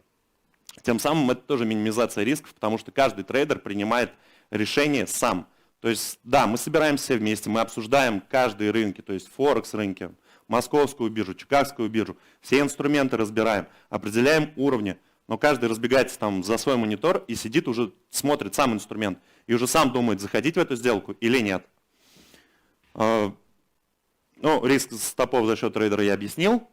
И 14 трейдеров, ну, кстати, надо исправить на 16 трейдеров. Давай дальше, пожалуйста. Нас часто спрашивали, как вас можно проверить, как вас можно пощупать, а правда, неправда, действительно вы существуете или не существуете. И уже мы перепробовали многое, показывали трейдеров, встречались отдельно с людьми, там на скайп выводили огромное количество трейдеров, рассказывали то, что вы можете в офис прийти. Показываем вам стейтменты, которые вообще как бы, ну, очень многие компании даже этого не делают. Даже трейдера ни одного не выводят с вами на связь. Общаетесь вы с менеджером там, либо еще с кем-то. Для тех, кто разбирается, как нас можно проверить. Первый способ – это стейтменты публичных счетов, которые выкладываются во всех социальных сетях в конце рабочей недели. Там их можно посмотреть, разобрать, где, в какие сделки входил трейдер, где выходил, сколько он заработал за неделю. Второй вариант, который мы в свое время в ноябре эти публичные счета. Я сейчас чуть попозже это оговорю, после того, вопрос. как их будут выставлять. Настя, они же у нас скачаны? Публичные счета. Готовы? Все. Ага. Второй вариант – это открыть свой счет и дать доступ на 7 дней. Поясню, каким образом это будет происходить. Допустим, вы решаете то, что вы не верите ни стейтментам, ни тому, что мы показываем, ни тому, что мы делаем, но хотите нас проверить, интерес появился. Вы открываете в определенных брокерах, список этот есть у нас в ВКонтакте, это IC Markets, Открытие брокер и Interactive Brokers. Открываете там счета, даете нам ключи доступа на неделю мы торгуем, и дальше вы уже принимаете решение, работать с нами или нет. И прислать своего эксперта для общения с трейдерами, либо с руководителями. Но это уже Кирилл дальше сам объяснит, каким это образом, В общем, наверное, смотрите, да? всегда есть люди, которые, во-первых, ну, всем понятно, что мы сейчас находимся на некой движухе, нас много, а есть какие-то люди, которым это не прикольно. То есть они иногда занимают государственные должности, и при этом являются владельцами больших денег, и не имеют права говорить о том, что они являются владельцами больших денег. Соответственно, их представители могут приехать в Казань, мы открываем наши мониторы, показываем, как мы работаем. То есть не визуальная связь, то есть никакого скайпа и так далее, с возможностью нас записать, а только личный контакт. Приехали, открылись, полностью разобрались в том, что мы являемся либо специалистами, либо не являемся специалистами, с вашей точки зрения, и дальше вы принимаете решение, работать с нами, не работать. Но здесь обычно суммы идут от 100 тысяч долларов. Для всех остальных есть вот другие варианты нас проверить, либо тогда мы просто не ваша компания, если вам не нравится вообще ничего из того, что мы говорим. Как-то так. Я про стейтменты все-таки публичных счетов показал. Да, я сейчас покажу. В ноябре, по-моему, мы как-то приехали в Уфу, и у нас немножко такая конфликтная дискуссия происходила с людьми, с которыми мы знакомились. Вот. После чего мы сели в ресторане и начали обсуждать то, что, может, все-таки будем показывать какие-то стейтменты, хоть как-то. И пришли к решению, то, что, окей, давай откроем 2 счета, один на Форексе и другой на Чикагской бирже. Форекс – это IC Markets, Чикагская биржа – это Interactive Brokers. Закинем туда по 10 тысяч долларов и каждую неделю будем выкладывать стейтменты, как это все происходит. На тот момент, еще раз повторюсь, счет составлял 10 тысяч долларов. Сейчас каждый день он прирастает на 3-5% за день, каждый из них. И это легко проверить. Ну, то есть, И это если легко стейтмент проверить, то есть загружается, легко эти проверить. все скрины, если даже поднять историю, посмотреть, это все будет видно, это все в свободном доступе. И в лучшем качестве, сразу скажу. Так, было 10 тысяч долларов, на данный момент это 35 тысяч долларов. То есть это 250% с ноября месяца, с конца ноября. Это один из счетов. И вот IC Markets, это второй счет. 35 тысяч долларов, 580. Те же самые 250%. Как-то так. Вот все. У тебя все? У меня все, да? Смотрите, время вопросов и ответов. У нас есть 2 микрофона. Вы можете воспользоваться возможностью просто поговорить. И ваш вопрос может быть актуален для кого-то еще. Вы позадавайте эти вопросы. Да-да-да, вот, проходите. Можете один человек, второй человек, то есть по очереди повести дискуссию. В микрофон, Поближе пожалуйста. только, да. Чуть Меня поближе к зовут микрофону, Валерий. да. Спасибо за выступление. Вопрос, смотрите, если берешь ипотеку 1 000 000 рублей, 350, то есть вносишь на счет, каким образом оформляется договор? То есть договор займа, просто там мы на счет деньги ложим. Вот Нет, сейчас это в силу того, что мы выходим в пространство международного права, то вы пользуетесь автоматизированной системой заключения договоров, оферта, она там, внутри. То есть вы нам передаете в управление единицы определенные нашего измерения на нашем сайте, Я сегодня и покажу. этот инвестбокс работает по определенным правилам. Я сегодня покажу инструкцию. Сейчас будет инструкция, кажется. Сегодня, да? Ну, вы Сегодня. закончите. Ну вот, мы сейчас закончим, а механику мы вам покажем. Всё, понял. Там внутри договор И будет. второй вопрос, какие у компании планы на будущее? Есть какой-то там roadmap и на какой период времени? Он не связан с этим бизнесом. Это, сейчас скажу, у нас есть некое видение того, чем мы хотим заниматься в 30-40-х годах. Возможно, это вообще все неправда, и мы ошибаемся колоссально. Нам кажется, что основные прорывы вообще в мире могут делаться сейчас не в сфере IT, а в сфере биотехнологий. То есть это печатание органов, обновление крови, технологии вечной жизни. И это адовых денег стоит, и неизвестно сколько. Поэтому нам нужна компания с капитализацией 300 миллиардов примерно, которая может позволить себе построить какие-то стартап-площадки, где биотехнологии будут появляться. И, наверное, 2021 года мы готовы будем принимать стартапы уже у себя на территории. Это вот про это больше. Поэтому нам нужно было сделать проект, который капитализируется быстро, с высоким уровнем доверия для людей, чтобы потом я эти технологии опять мог куда-то продавать с помощью людей, которым не надо рассказывать, что мы за компания. Вот как-то вот такая дорожная карта, но она не точная. Она похожа на облако, сквозь которое мы пробираемся, потому что что там будет в конце, неизвестно. Еще. Последний вопрос. А вот индекс CTI, я правильно понял, что в него входит 21 инструмент, которые были представлены, да? А статистика вот по индексу нету? То есть от какого, например, открылись там год назад, и по вот этому CTI статистика, например. Статистика, она примерно от 0,5 до 1,3% в среднем в день. Вот, плюс-минус гуляет, в зависимости от результатов торгового дня и наличия праздника либо не праздника в этот день расчета. А от продукта все бьется на равное количество частей. Это самое безопасное, на наш взгляд, с точки зрения математики. Все, понял, спасибо. Спасибо вам. Спасибо вам за выступление, за презентацию. У меня вопрос по продукту, по кредитованию. Стоп, Точнее, извините, у кого есть вопросы по трейдингу? Да, если можно, если по трейдингу... Давайте у меня вначале по у меня трейдингу. провокационный вопрос по трейдингу. Давайте. Если вы зарабатываете 200%, нахрена мы нужны? А мы не заставляли же никого приходить? Нет, ну вы же зачем-то презентацию провели. Нас пригласили, мы приехали. Вы же пригласили нас. Партнеры ваши пригласили. Конечно. То Понятно. есть мы работаем, все в порядке. То есть нас в этом плане, мы всегда говорим, специально ваших денег не надо. Но Я вас услышал. Сейчас договорю. Нам очень важно капитализироваться. И нам важно работать с людьми, которые разделяют некие ценности. То есть не просто про деньги разговор, а еще про некую механику принятия решений по поводу этих денег. Потому что если вы, допустим, держитесь очень за деньги, мы говорим, не надо в нашу компанию заходить. Потому что, скорее всего, у вас что-то произойдет, например, что вы и эти деньги потеряете. Да? Если вы понимаете, что гарантии нет, что компания, которая делает деньги и капитализируется под те вещи, которые хочет капитализироваться, теми темпами, которые мы сейчас, это тоже ваша история, то добро пожаловать. Если нет, то давайте смотреть друг за другом в соцсетях просто.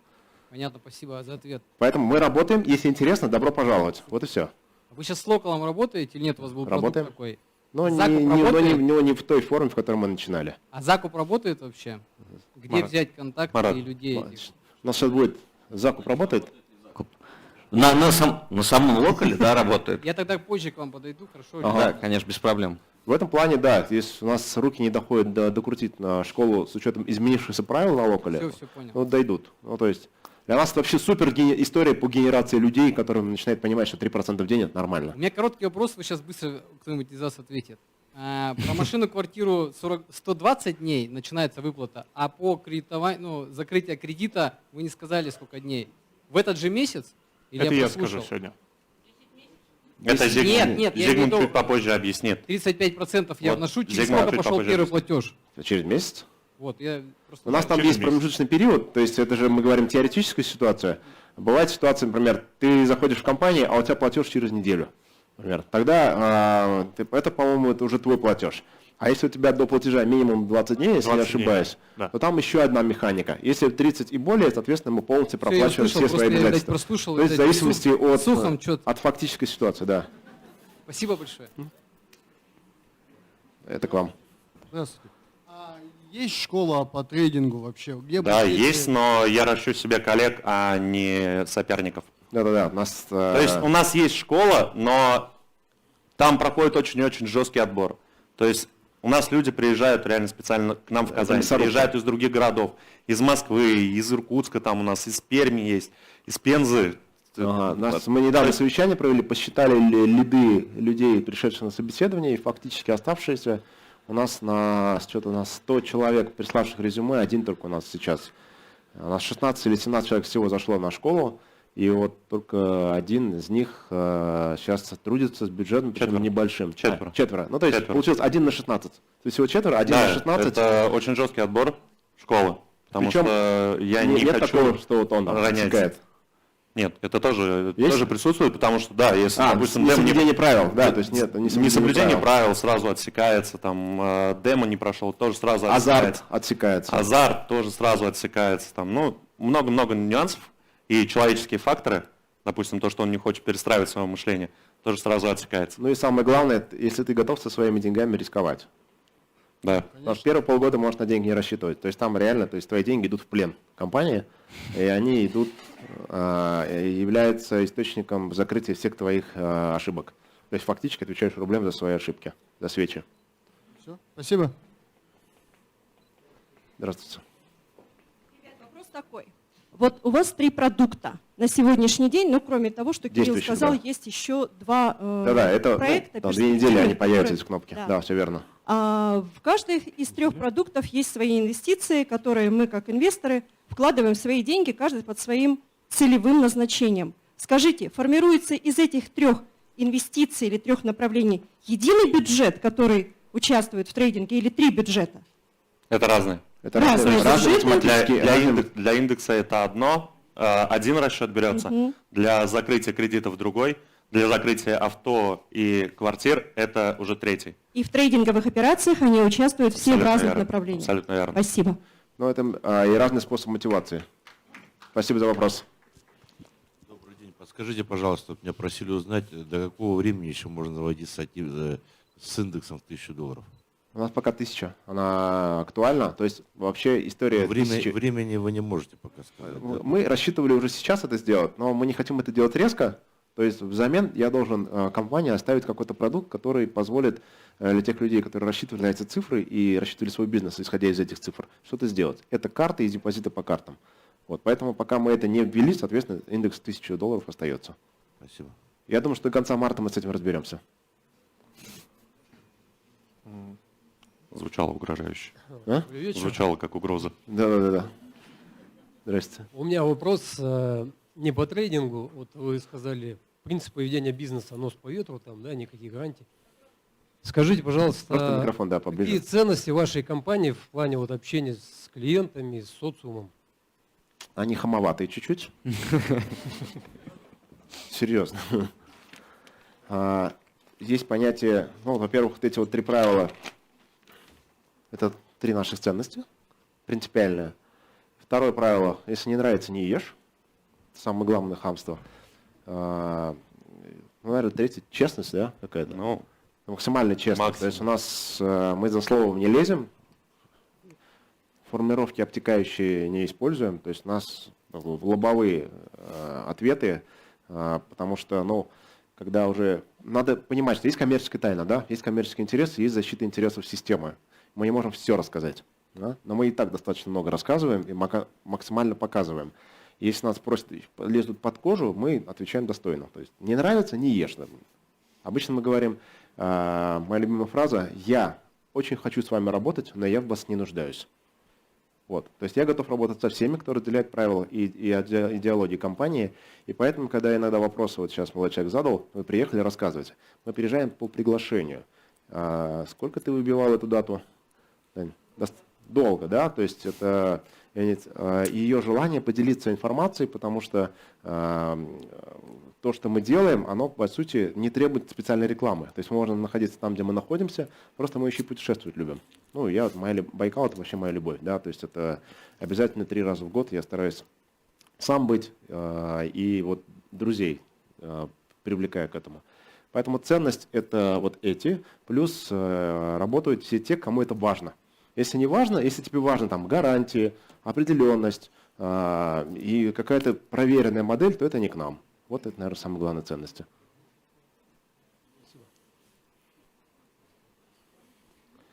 Здравствуйте, меня зовут Дмитрий. Такой вопрос.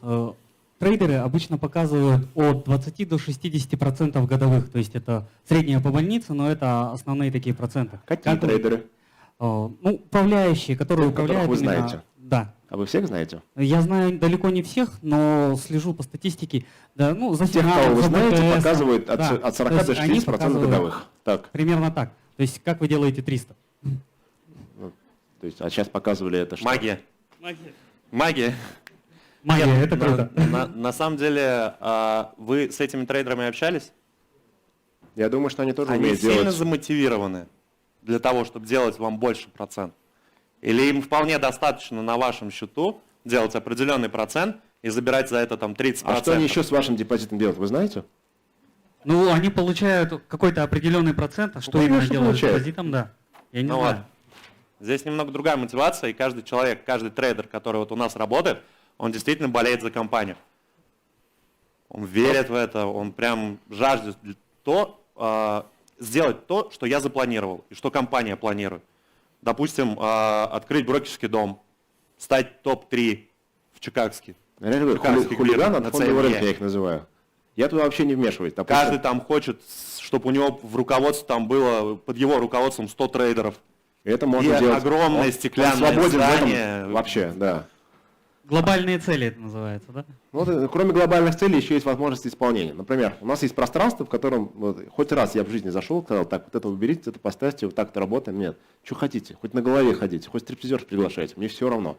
Делать, что хотите. Нет, То есть, такого они можно еще было, да. себе не Это позволяли. вообще слух не Максимум сказал. это настольный футбол, У нас теннис, Марина Михайловна нарды. позволяет, да.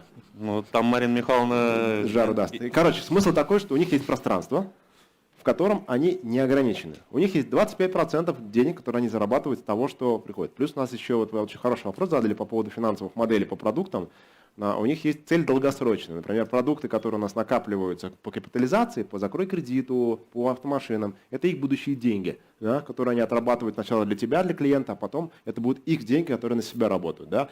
То есть созданы такие механизмы, при котором они могут реализовать любую мечту. Вот реально топ Уолл-стрита, да, войти.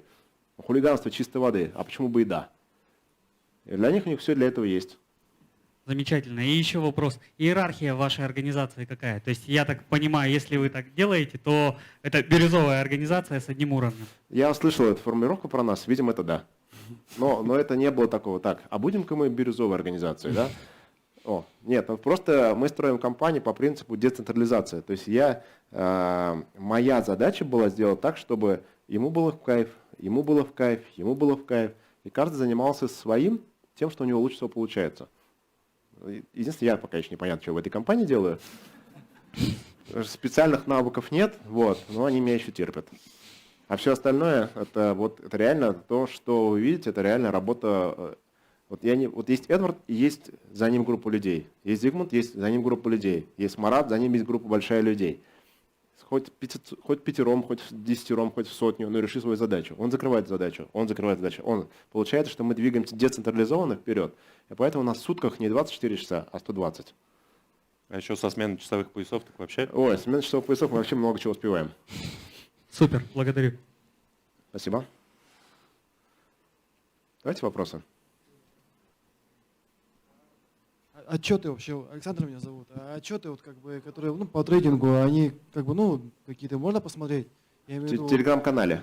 Телеграм, Инстаграм, Да, ВК, да. все социальные сети. Допустим, я BitMEX, биржу тоже знаю. По BitMEX нет, только по двум биржам фондовым. Вот есть 2 публичных счета, которые мы показываем отчеты. Все остальные отчеты это уже, как оговаривалось. Коммерческая тайна, да. Да. О какой сумме идет речь, называется. Понятно. И общая капитализация у вас, допустим, есть какой-нибудь график? Или Да. это секрет? Да. Сейчас это секрет, но у нас готовится один продукт, ICO, и там будем показывать капитализацию. То есть это все Капитализация направления, не всего, а направления. понятно. Все, спасибо. Но это отдельный продукт, просто частично об этом продукте Марат расскажет. Давайте по очереди. Значит, расскажу. Здравствуйте. У меня следующий вопрос. Можете немного рассказать про будущее компании? В теории ваш продукт безумно выгодный. Если каждый человек подумает и разберется, то все захотят в это вступить. Как вы готовы справиться или думаете вы ли о большой волне клиентов? Если у вас много денег закинут, сколько вам нужно трейдеров, чтобы торговать большими объемами? Как вы с этим готовы справиться? 15 трейдеров более чем достаточно. Для любых объемов. А какая разница? Они могут любыми объемами, так? Какая разница? Представьте себе, у нас продукт, машина, допустим, мне надо закрыть ее за 4 месяца. Через 4 месяца это деньги, они же в обороте компании остаются, но уже под другие депозиты идут. Дальше идут новые клиенты, мы можем какими-то вещами перекрываться, какие-то вещи нам достаются с менее рискованными стратегиями. На самом деле, ваш вопрос, это о том, что не захлебнемся ли мы? Да. Нет.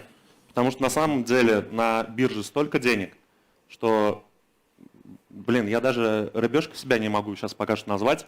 Максимум мальки, планктон. Нет, да. планктон. Вот это единственное, что я могу сказать. Мы мелкие, мы очень Каждый мелкие. из трейдеров, он уже подготовлен на гораздо большую сумму в управлении. Прямо отвечу, мы работаем над тем, чтобы любые суммы проглотить. Еще вопрос. Как вы видите свое место в мире? Как вы планируете взаимодействовать с государством, с другими компаниями? Вы станете очень большим конкурентом, и многие пойдут к вам, а не к другим компаниям. Конкурентам, вопрос не очень конкретный. Конкурентам в чем, например? Хорошо, ладно, не конкурентам, может же в теории быть, что кому-то ваша деятельность будет невыгодна. Например, кому? Раньше были компании, которые просто государство закрывало. Вот это очень важно понимать, что любой вопрос, он должен нести в себе определенный контекст, да? Например, а вы не боитесь? Боимся. Чего? Ничего не будет, на всякий случай, да? То есть чтобы вопрос не звучал, и наш диалог был реально предметный, я бы и тебе бы рекомендовал, на «ты» удобно? Со мной на «ты» тоже. Тебе бы рекомендовал вопрос конкретно, например. Не боишься ли ты, что, Кирилл, и дальше гипотеза, грубо говоря, гипотеза, любой гипотеза, это риск, да? Наступит вот такой риск. Ты можешь его проговорить. Государство, я услышал конкретику. Раз, конкурент не услышал кому, например. Конкурент кому? Не знаю, не могу предложить, но в теории же может увидеться такая компания. Я почему и говорю, что какие-то, наверное, компании есть. Какое-то имеет значение. Смотри, я привык решать вопросы по мере их поступления. Это раз. Два. С точки зрения стратегии у нас есть понятие ответственность за ту страну, в которой ты живешь. Именно поэтому налоги, и поэтому я думаю, что я выстраиваю партнерские отношения с государством, во-первых, выплачиваю налоги самостоятельно, второе, заставляю выплачивать любого участника системы налоги. Причем не только в нашей стране, но и в той стране, в которой он регистрируется. Мне кажется, это лучший способ показать расположение и поддержку государства, который мы осуществляем. Третье. Поднимая уровень благосостояния и увеличивая товарооборот по разным программам, в том числе и по кэшбэк-карте, которую мы сейчас предложим, да, мы становимся, может быть, каким-то конкурентом для кэшбэк-сервисов, каким-то конкурентом для каких-то других рынков, но эти рынки и так есть. А теперь представьте себе прогресс. Ему плевать вообще, кто в этот прогресс играет, правильно? Он просто есть, он растет. И я бы очень хотел просто стать участником этого прогресса. Если кто-то ошибочно будет считать, что из-за нас у него рынок схлопывается, но не из-за нас, а из-за того, что он не делает вовремя шаги по использованию этого прогресса. Вот и все. Будут проблемы, будем решать. То есть в этом плане я сторонник конкретики. На мотоцикле не катаешься? Нет. Есть такое правило. Начнешь тренироваться, то есть когда ты думаешь, как объехать дерево, ты приезжаешь в дерево. Почему? Потому что мозг занят деревом. Поэтому тренировать надо не думать, как объехать проблему или как избежать проблемы, а думать о том, каким образом создать возможности, как проехать по пустой дороге. Вот мы и думаем о том, как проехать по новой дороге. Будет проблема, будем решать. Еще немного можете? Или вы про школу трейдеров потом расскажете? Можно ли в нее поступить, и когда начнутся занятия? Это все через Нет, рекрутера. короче, все через... Вот найдешь нас на HeadHunter, тогда, значит, попадешь. Не найдешь, не попадешь. Серьезно. Спасибо. То есть все вопросы на HeadHunter.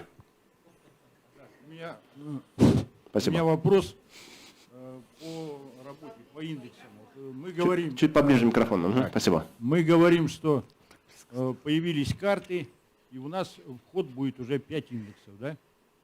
В год что будет? Вход в компанию. Индексов. Вход будет от 5, да, даже от 10. Тем, кто находится в компании, тоже работают шагом 5.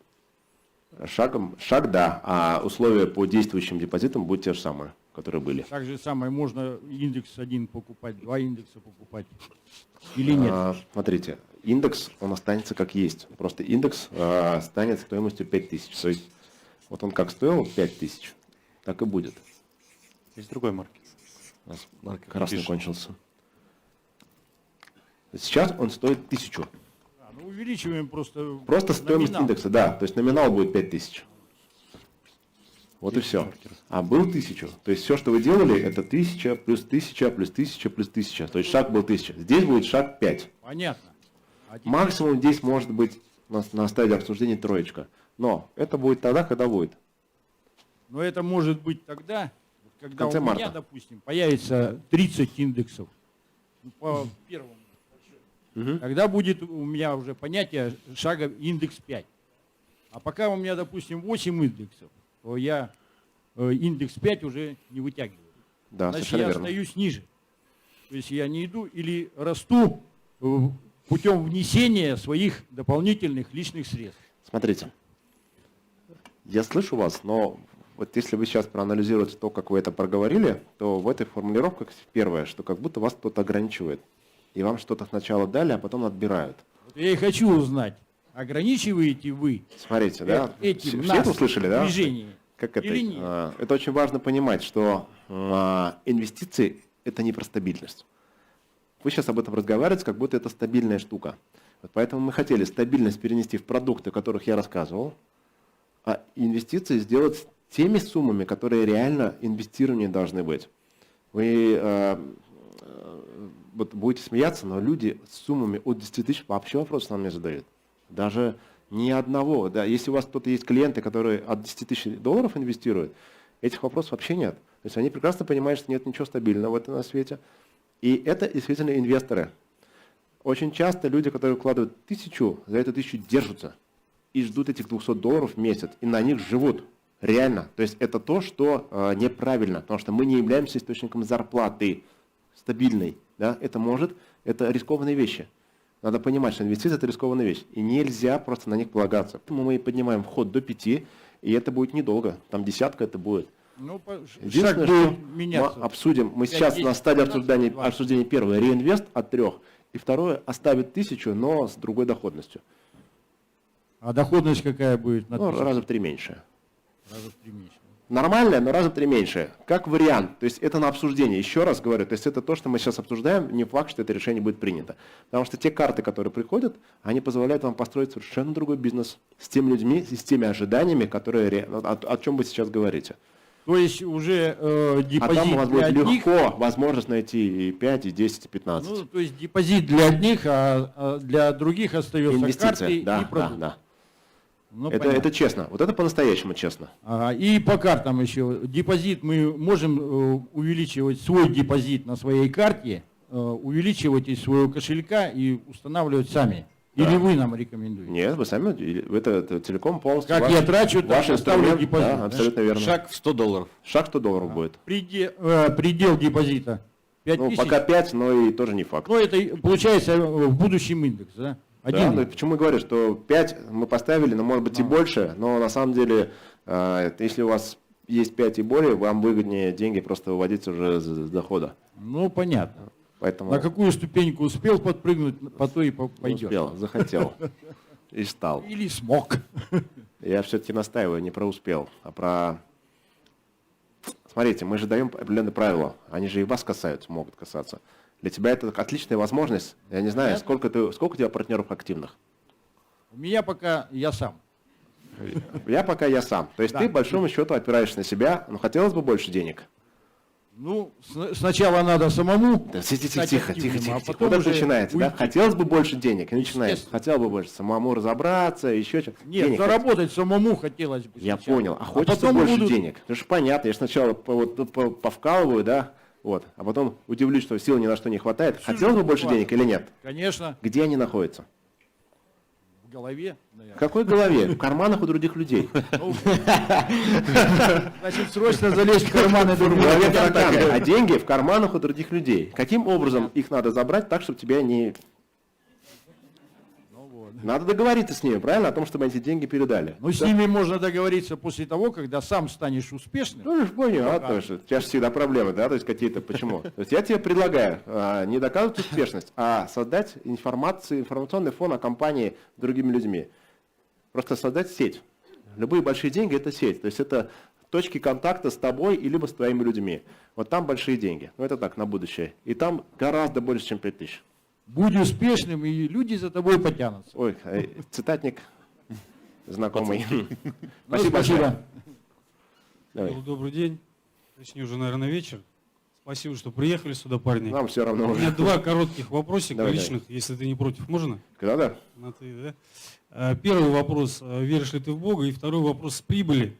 Это в качестве монолога, хорошо? И второй вопрос с прибыли ваша организация, парни, социальную нагрузку какую-то несет или нет? В качестве монолога. Угу. Значит, по поводу Бога. У меня это такой, знаете, диалог внутренний.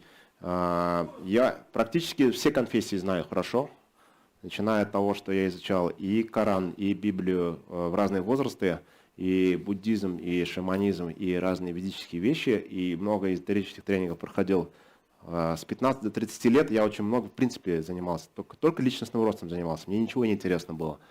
И у меня родилась некая концепция, что я не имею права никак это обозначать. Ну, то есть слово «Бог» — это тоже человеческое, да? И я не могу это обозначить. Но есть некое пространство, в которое я понимаю, что ничего не понимаю. Как, не знаю, представим себе, есть очень хорошая метафора, то есть козел ест капусту, да? Капуста четко понимает, что такое земля, что такое питательные вещества, но когда ее ест козел, она не понимает, что происходит. Да? То есть это вне ее рамках понимания. И вот я та самая капуста, которая вообще вне рамок ее понимания, что происходит дальше. Да? Вот, поэтому я с большой благодарностью отношусь к любому сигналу, который приходит ко мне, не знаю, в позвоночник, в сердце, в душу, в задницу, я не знаю, куда это приходит, да? Когда я знаю, что нельзя не делать.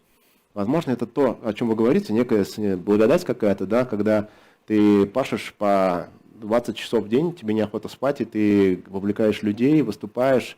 Многие спрашивают, там, как ты приезжаешь из города в город, у тебя энергии хватает опять прокачивать залы.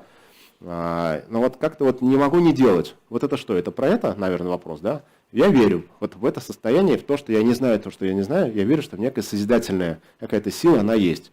Готов ли я ее назвать Богом? Не знаю. Я ее скорее внутри себя Вселенной называю, да? Некое пространство, которое некое всеобъемлющее, всепроникающее пространство. Вот. По поводу ответил на вопрос? Вот. То есть я верю в то, что есть вещи, которые я не понимаю, и согласен с их правилами. Вот так, внутренне согласен с их правилами. Поскольку я еще и очень большой сторонник системного развития, то есть уровень, ну, закон систем так называемый, когда элемент системы не имеет возможности понять, что за системой находится. Ну, любой инженер вам это докажет.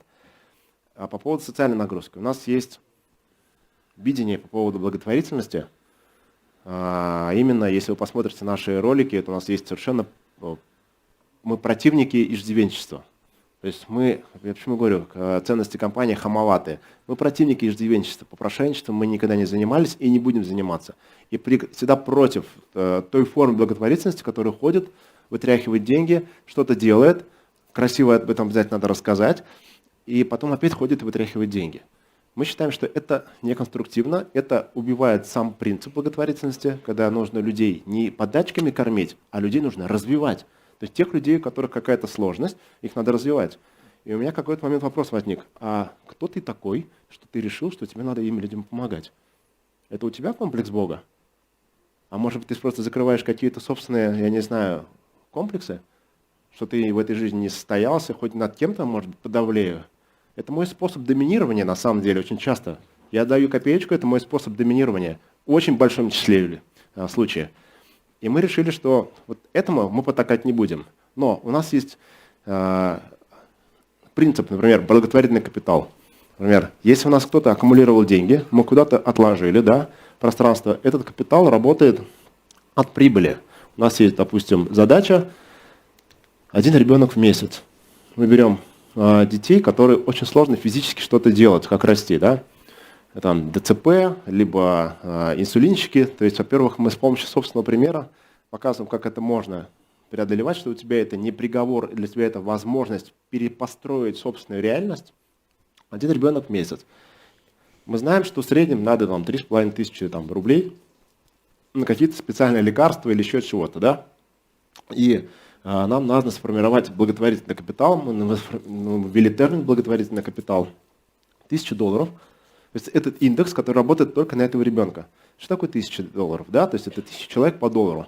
Что такое? Ну или там 10 человек по $100. Не такая большая сумма, но она должна быть вложена, не потрачена, а потом дальше думать, откуда взять ее. Мы можем $200 в месяц тратить на этого ребенка. Не хватает нам, значит надо 2000 сформулировать какой-то состав. Далее, работа с родителями по поводу того, что, уважаемый родитель, а твой ребенок будет расти, он каким образом дальше будет оплачивать обучение, еще что-то. Очень часто эти родители, которые просто свесили лапки и страдают. Они жертвы того, что у них ребенок не тот родился, они не в той стране росли, им не дает никто денег на развитие собственного ребенка. Они ходят, выколачивают бабки. Я говорю, родитель, а ты можешь по-другому на это посмотреть. Возможно, для тебя это такой урок, который спускается в вашем термине Богом, или в моем термине, с ситуацией Вселенной и так далее. Каждый своей терминологии может найти. Но самое главное, по факту, возможность вырасти. Может быть, ты не слышал этих сигналов, и тебе через детей это доносится, а не просто ходить и думать о том, что тебе тут не дается. Поэтому для нас социальная нагрузка – создание таких ситуаций, при которых человек начинает развиваться. Развиваться через создание договоренностей, через развитие навыков продаж, построение маленького хоть бизнеса хотя бы на 3-5 человек, который позволит формировать благотворительный капитал и обеспечить этого ребенка. Но на самом деле разговор гораздо больше, чем на мои эти 5 минут. Но вот социальная нагрузка для меня, я ее так вижу больше, нежели брать на себя, на баланс людей, которые и так привыкли на чем-то балансе находиться. Спасибо за вопрос. Кирилл, добрый вечер. Вопрос такого плана. Несколько раз уже задаю такой вопрос. Понятно, прибыль, которая нам приходит, эти средства видит государство. Подскажите степень конфиденциальности именно денежных средств, которые хранятся в индексах. Она, по сути, разбивается в криптовые счета. В криптах заходит, в криптах выходит. Поэтому здесь анонимность максимальная. Но мы-то теперь вас приучаем к тому, что эта анонимность будет разбиваться о вашу декларацию. Но она будет очищенной. Понятно. Еще вопрос такой, частного характера. По старым договорам, по приобретению авто за 35, возможно ли рассмотреть такой вариант, чтобы денежные средства были перечислены все-таки не в личный кабинет, а на счет? Нет. Нет, да? У нас, есть определенные сейчас нюансы, связанные с тем, что мы под завязку, под всеми подозрительными операциями по 115 ФЗ, Вот, и поэтому каждая наша транзакция, она чуть ли не кредитный комитет собираем, чтобы это можно или нельзя отправлять безналом. Понятно. И последний вопрос. Вот ваша идея, ну, хороша, да, она снимает много человеческой боли. За вами пойдет очень большое количество людей, это очевидно. Но когда закончится у вас процесс капитализации, когда вы наберете нужную сумму, да, озвучиваете 300 миллиардов, не получится ли так, что у вас изменится именно сама концепция вашей организации? 100% изменится. И я просто 100% изменится. не отпадет ли у вас, не появится ли ненадобность в тех людях, которые целая армия пойдет за вами? Смотрите, что такое? Я же с самого начала честный диалог задаю. Например, говорю, привет, привет, хочешь квартиру? Да. У нас разговор с тобой на 4 месяца. Если я через 3 месяца решу, что я больше за квартирами не занимаюсь покупкой, это означает, что я не занимаюсь больше новыми клиентами, а с тобой, я тебе передаю квартиру, это точно знаешь, что система Finica.com решила твой вопрос, и если Finica.com тебе еще что-то предложит, ты с удовольствием в это вольешься, либо не вольешься, да, в зависимости от того, как я выполнил свои обязательства. Вот моя цель – создать отношения, завершенные с продуктом, так, чтобы я, может быть, через год я к тебе постучусь и скажу, слушай, а у меня новая фигня, давай поработаем. Ты скажешь, да, давай. Готов, потому что я знаю, что то, что делает, то, что говорится, то и делается. Вот моя задача какая. Понятно, спасибо. Поэтому у жизни каждого право заниматься тем, что они есть. Вот сейчас есть возможность, и мы держим нос по ветру, вот этим заняться. Потому что у нас есть цель капитализации. А дальше эти капиталы же будут инвестироваться в продукты другие, те, которые, которых я еще не знаю.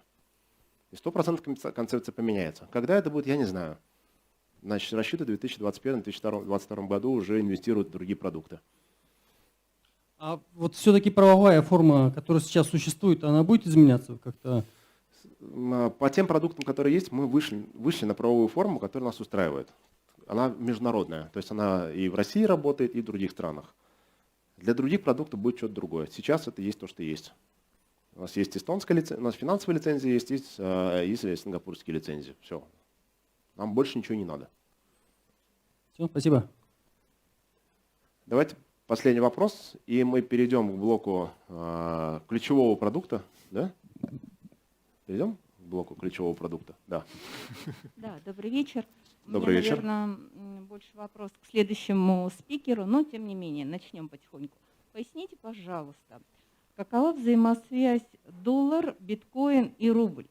То есть, чтобы немножко ориентироваться, когда заводишь, выводишь деньги, биткоин, допустим, падает, доллар растет, что нам... Как ориентироваться по вводу-выводу? Очень тяжело будет ориентироваться, потому что когда мы разговариваем с вами в долларах, почему мы переходим на формат цифрона? Потому что USDT – это понятная величина. Пусть даже плюс 10 рублей она скаканул, но это понятная величина, более-менее прогнозируемая. И перепады там только комиссионные, только от каких-то транзакционных механизмов можете получить. С биткоином немножко другая. Я так понял, что в момент он был подвисал, да? То есть у нас отправка проходила, а зачисление происходило исходя из всей пиринговой сети. Но это уже не от нас зависит, и эти риски, которые проговаривались изначально при попадании в систему. Поэтому мы точно так же получаем суммы с задержками. Да? Вот. И в основном такие разговоры идут тогда, когда не устраивает сумма фактического обмена, да? Но никто еще не пришел и сказал, я получил больше, что-то мне не нравится это ваше. Больше получил. Разницу заберите, пожалуйста. Разницу заберите, пожалуйста, да. Да-да-да, это вот, все поэтому понятно. Ваш вопрос понятен, но это особенность блокчейна, распределенная система хранения данных, которая подвисла в момент, когда все начали двигать свои биткоины. Ну вот на следующий вопрос, в принципе, мне ответил руководитель, но я хочу, чтобы он прозвучал со сцены. Планируются ли переводы внутри Финика? Внутри Финика нет, с карты на карту да. С карты на карту сможем? Да. Отлично. Ну, это же ваш бизнес, да. Да. То есть это же ваш инструмент. Вы делаете с ними, что хотите. Так, отлично, потому что говорили, что переводы по карте будут невозможны. Нет, внутри электронного кабинета деньги не переводятся, потому что там идет на таком понятии налоговые, да. То есть очищенные деньги, пожалуйста, вы с ними выводите их на карту, и с электронного счета карты на другую карту вы можете спокойно переводить, если я не ошибаюсь. Все правильно. Все правильно. Да, и вопрос, наверное, к Зигмунту по личному кабинету. Все-таки очень неудобно считать вот всякие вот эти штуки. Я вообще не понимаю, как это наблюдать или как продвигать своих партнеров. Вообще не понимаю, как это можно считать. Будет ли что-то? Я даже не понял, что вам непонятно. Поясню. То есть выполнение каких-то промо. Если нужно подтянуть кого-то или что-то, ты вообще не знаешь, что подсказать. Речь о том, что я участвую в каком-то промо, я не понимаю, сколько у меня в первой линии продаж, правильно? Да, за месяц. Допустим, ему надо Я чуть-чуть понял. подтянуть. Мы а ты- эту задачу уже сделали. Примерно Управление продажами, да. управление продажами сделали, будет полная статистика, она уже готова на тестовом сервере. Дней через 5-6 она будет на боевом сервере для всех людей. Я проведу вебинар и покажу. Отлично. Да. Спасибо большое. Спасибо. Да, вопрос. Давайте мы перейдем, собственно, к кэшбэк-карте. Это наш ключевой продукт. Предыстория появления. Я всю жизнь мечтал о собственном банке. Вот, это как бы, ну, так, мечта была. И когда появилась возможность стать партнером, то есть учредителем такого учреждения, но на территории Сингапур, я в это вписался, не глядя, выяснил, что это вообще криптобанк с возможностью генерации криптосчетов и расчетами картами стандарта MasterCard.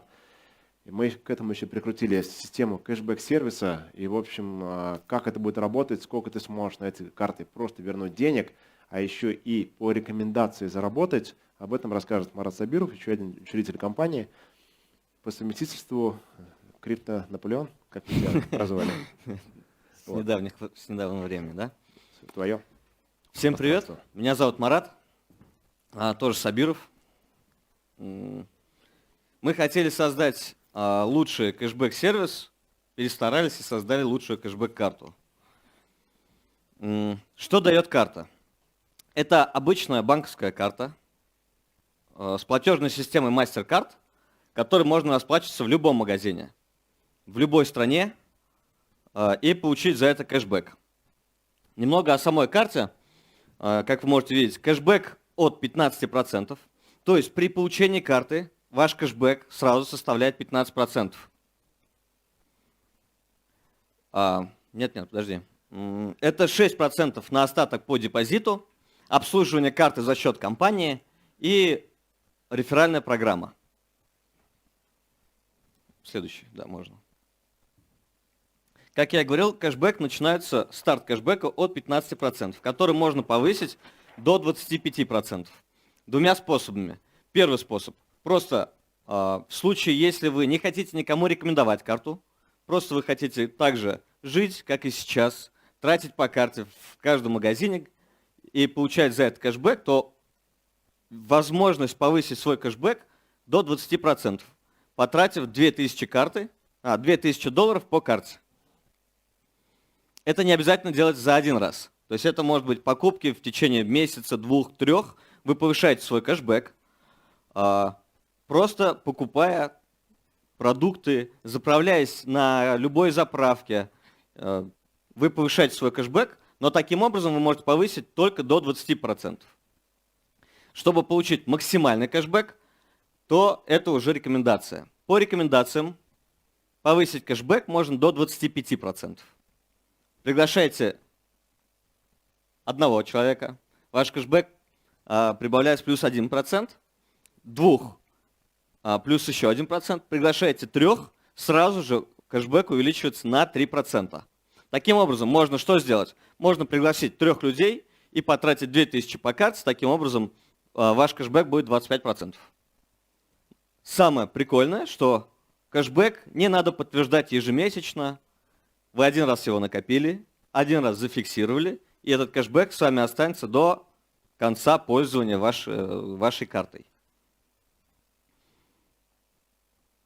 Да, накопленный кэшбэк возвращается живыми деньгами, которые также сразу можно потратить. То есть это не баллы, это не определенные магазины, в которых можно потратить накопленные эти баллы. Это те же самые деньги на ваш лицевой счет, который вы можете сразу же пойти в магазин и потратить. Сразу же. То есть ничего не надо. Есть условия получения кэшбэка. И да, это 2 счета. Это депозитный счет и лицевой счет. Депозитный счет и лицевой. На депозитный счет начисляется 6% ежемесячно. В любом случае, даже если вы не тратите, просто положили деньги на депозитный счет, это будет 6% в месяц. А это 72% годовых. Видно, да? Допустим, какова средняя трата человека в месяц? Ну, я думаю, сидящий здесь 100% тратит $400 в месяц. Ну, это примерно 30 тысяч, да, примерно сейчас, 30-35 тысяч, если не ошибаюсь. Я думаю, каждый человек тратит эту сумму по карте сейчас уже. Поэтому возьмем в расчет $400. Чтобы получить кэшбэк с $400, на вашем депозитном счете также должно лежать $400. Если на вашем депозитном счете лежит $400, а вы потратили 500, то кэшбэк получите только с $400. Если на вашем депозите лежит $1000, и вы потратили 1000, то вы получите 1000 кэшбэк с $1000. Если потратите 1500, то кэшбэк получите только с 1000. Получаете кэшбэк с той суммы, которая лежит у вас на депозите. Здесь все понятно, да? Отлично. Итак, к слайдам вернемся там. Каким образом возвращается кэшбэк? Кэшбэк возвращается в течение 5 месяцев равными долями.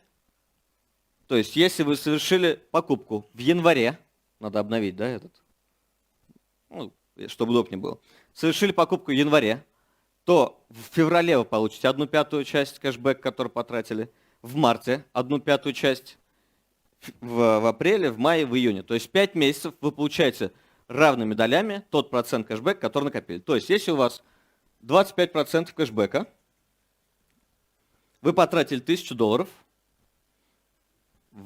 то на следующий месяц вы получите 1/5, это 5%. Все правильно? Вы так смотрите, как будто я что-то не то говорил. Нет, 5%. Всего 25%, и эти 25% вам будут выплачивать в течение 5 месяцев равными долями. Что прикольно? Вы же тратите деньги ежемесячно. То есть вы в первый месяц потратили в январе, в феврале вы получаете, допустим, 1/5 часть. В феврале тратите еще $400, допустим, то уже в марте вы получите 2 кэшбэка, ну то есть за 2 месяца, за январь и за февраль. В марте также тратите еще, допустим, $400, то в апреле вы получите уже 3 кэшбэка. Таким образом, в июне ваш кэшбэк будет составлять на постоянной основе все 25%. Вы ежемесячно будете получать 25%, то есть это с первого месяца, второго, третьего, четвертого, но вы это делаете в любом случае, уже сейчас. Вы тратите ежедневно, ежемесячно примерно одинаковую сумму по карте. Таким образом, сохранив тенденцию трат на 5-й месяц, вы будете получать все 25% кэшбэка, ну если у вас 25, ну от 15 до 25, давайте так. Уже на 5-й месяц вы будете получать весь процент кэшбэка, который у вас возможен. Ежемесячно. Сразу стоимость, да, пришла? Окей. Стоимость карты. Стоимость карты 500 цифрон. Это $500. Из них $100 уходит на депозитный счет, и который сразу вам начинает генерить прибыль уже, даже если вы ничего не будете делать. И $250 на лицевой счет. Зачем мы сделали так? Чтобы при покупке карты вы могли сразу же пойти в магазин и испробовать ее, чтобы вам не надо было заводить туда денег или еще что-то. Вы сразу купили карту, она вам пришла, вы пошли в магазин, оплатили, посмотрели, как все это работает, работает ли. Это для вашего же удобства. И плюс 100 цифрон отправляется вашему пригласителю. То есть порекомендовав карту, вы заработаете 100 цифрон, $100. И $50 это сама карта. То есть это выпуск карты, это обслуживание карты, забираем уже мы. То есть $450 в принципе возвращается вам же. Теперь, по поводу самой реферальной программы, сколько на это можно заработать. С депозитного счета, вернее с дохода на депозитный счет всей вашей структуры вы зарабатываете 3%. То есть это 3% с его 6. То же самое, что сейчас в индексе. Те, кто в индексах, они понимают, о чем идет речь, как это работает и сколько на этом можно заработать. 3% с 6, еще раз. И здесь это 0,15% с каждой покупки с лицевого счета. Реферальная программа работает на 10 уровней. То есть, если человек под вами совершил покупку на $400 в месяц, то с $400 вы получите 0,15%. 0,15%. И здесь вы получите 3% с его дохода. 3%. На 10 уровней. По процентам понятно? Теперь в цифрах. Сколько это и сколько на этом можно заработать.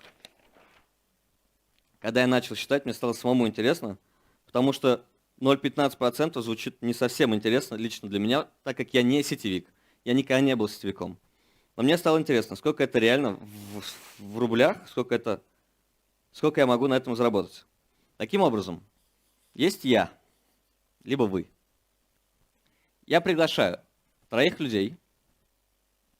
Что я с них заработаю? По условиям того, что у него на депозите лежит 400, и тратит он примерно 400. Я взял прям минимально. Таким образом, здесь я зарабатываю в месяц 135 рублей с этих 3, и здесь 112. Напомню, 0,15% с каждой его покупки, и здесь 3% с его депозита. Что еще раз? Сейчас в рублях, чтобы было понятней. Ну, $400 это 35 примерно тысяч, просто сейчас курс повысился, поэтому я считал по-другому немного курс. Ну, пусть будет 35. 112 рублей и 135 рублей. Это на этом уровне. Что происходит следующее? Я объясняю этим всего лишь 3 людям, что им нужно сделать, чтобы примерно прийти к такому же, к чему хочу прийти я. То есть это надо каждому объяснить, что нужно всего пригласить 3 людей. Минимум. Таким образом, на 2-м уровне у меня уже 9 человек, и здесь я получаю 405 и 337 рублей в месяц, ежемесячно, потому что траты происходят ежемесячно. Возьмем 5-й уровень. Все, продолжается. На 5-м уровне это 243 человека, и здесь я зарабатываю 10 935 и 9012 ежемесячно. Плюс не только эта сумма же. Это только с 5-го уровня. Это 5-й уровень, это 2-й, это 1-й. Плюс это. То есть каждый уровень я зарабатываю отдельно. 8-й уровень. Вот здесь интереснее становится. 6561 человек. И зарабатываю я 246 тысяч. А здесь я зарабатываю 295 тысяч. Это только с 8-го уровня. Плюс 7-й, 6-й, 5-й, 4-й, 3-й. Ну, по-моему, даже вот этого уже прикольно. Более чем прикольно. 10-й уровень. Ладно, здесь я не буду. Здесь 59 тысяч человек. И зарабатываю я 2 миллиона 657 и 2 миллиона 214. Таким образом, в месяц общий мой доход составит 7 миллионов 307 тысяч. Это при условии, что он на депозите держит всего $400 и тратит $400. Но, зная себя и как бы я поступил, то будь у меня такая карта, что бы я делал? Я бы все на депозит кидал. Все. Свои деньги я бы не тратил с лицевого счета. Зачем? У меня же есть друзья еще вокруг. Я бы просто любую покупку друзей я бы совершал с помощью своей карты. И брал бы наличку, обратно бы ложил на лицевой счет, искал бы других людей, друзей, кому надо что-то купить. Телефон, не знаю, какие-то такие покупки более-менее крупные. Это мебель, может быть, как родственнику нужна, телевизор, да все что угодно. А если у меня эта карта появилась в 18 лет, то я бы был самым счастливым ребенком, наверное. Как говорил Кирилл, который создавал свой счет, чтобы накопить на что-то, то в школе я бы покупал всем своим одноклассникам все, что им надо. И был бы самым богатым человеком, наверное, в школе. Поэтому это не только разговор о том, как вам можно заработать. Это еще разговор о том, как своих детей, внуков приучить к тому, чтобы зарабатывать самостоятельно. С какого возраста что? Можно зарабатывать с любого. С какого возраста можно приобрести карту? 18 лет. Ну, вы можете карту оформить на себя, передать. Причем сколько карт можно на одного человека оформить? 2 карты можно на одного человека оформить. То есть одну вы оформляете на себя, вторую там, отдаете племяннику, и он начинает зарабатывать себе на жизнь, уже сам себя кормить. Шустрить. Да, шустрить. За раз вывести или потратить? Отдайте вопросы в микрофон, как мы договаривались, не будем нарушать, потому что этот вопрос, скорее всего, интересен будет всем, и чтобы все услышали. И чтобы мы еще параллельно записали, еще те, кто смотрит нас в онлайн, позаботимся немного о каждом. Но я услышал вопрос, сколько можно вывести с карты. Наличкой? Эти карты, они именные будут, либо нет? Что значит именные? Они именные, все карты именные. Но на самой карте вашего имени не будет. Вот такая карта. Ну, примерно то есть, допустим, такая карта. если с этой карты делать перевод, то у получателя отправитель не просветится, да? Не видно будет, кто отправляет деньги. Скорее всего, будет видно. Будет. В личном кабинете, ну то есть в личном кабинете по карты, это будет видно. И с этой карты мы также можем пополнять деньги, ну, заводить их, грубо говоря, на индексы, да? В личный кабинет мы можем заводить деньги? Там можно будет переводить просто с одного счета на другой, со счета... С карты на карту. Ну, с карты на карту раз, но и можно же будет и с кабинета перевести на карту. Да, конечно. Нет, ну это понятно. С кабинета понятно. А, допустим, с карты можно пополнить индекс, меняя стадию биткоинов, минуя, вернее. Ну, сейчас какая механика разрабатывается на карте? То есть вы же говорите о том, что у меня есть сейчас банковская карта, ну, условно, да, там карта кэшбэк-сервиса. Могу ли я на эту карту отправить деньги с другого банка, либо положить в банкомате деньги на эту карту, а уже с помощью нее цифроны завести в личный кабинет и купить индекс? Я правильно вопрос понял? Да. Будет такая возможность, но она, наверное, в рамках 1,5-2 месяцев. То есть те операции, которые я сейчас сказал, они требуют обязательных лицензий, которые мы сейчас получаем. То есть, скорее всего, будет возможно даже с любого банка отправить деньги на эту карту, и вы их получите на карте, и потом можете завести в личный кабинет. Так, ну а все-таки вот сколько можно будет за раз снять с этой карты и сколько можно на нее положить? Есть такое понятие, как депозит, не депозит, а единовременный лимит. Единовременный лимит. Единовременный баланс, он составляет $13 тысяч. То есть, например, как Марат сказал, есть депозитный счет, а есть свободный счет, с которого вы тратите определенные деньги. Вот на этом счете может находиться $13 тысяч единовременно. Но это не в сутки, а единовременно. То есть, например... В моменте. В моменте. Например, у вас $100 тысяч, цифра условная, в личном кабинете, и вы захотели что-то постоянно приобретать, не заморачиваясь о том, что у вас всего лишь $13 тысяч. Вы отправили, например, на вывод $30 тысяч, у вас отображается на карте 13. Вы что-то купили на 1000, и у вас тут же прибавилось плюс 1000. Все. Я правильно, да, вопрос понял? Ответил? Да. Ну, то есть, допустим, снять вы можете то есть, пока позволяет банкомат, столько, сколько, во-первых, позволяет банкомат, с нашей стороны ограничение $13 тысяч. Просто на данный момент это ограничение банкомата. Я к чему вот это веду, допустим, когда люди будут заходить на 35, да, то есть, на серьезные суммы, они могут через карты выводить эти средства, да? Да, все верно. Да.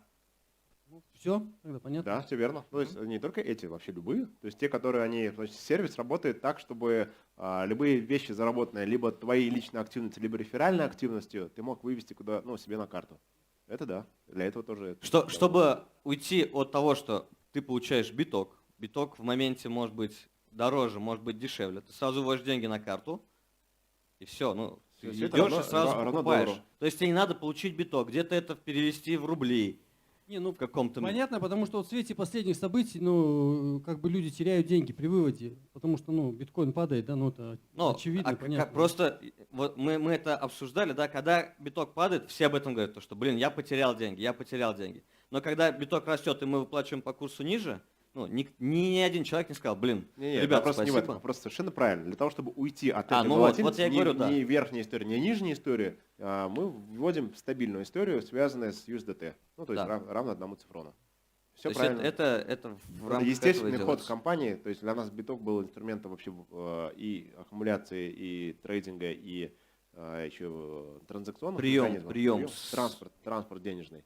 Сейчас есть более удобный транспорт с легальной возможностью визита, да? Опять же в крипте, при этом привязано к карте. Уникальная история. Понятно. Вопрос.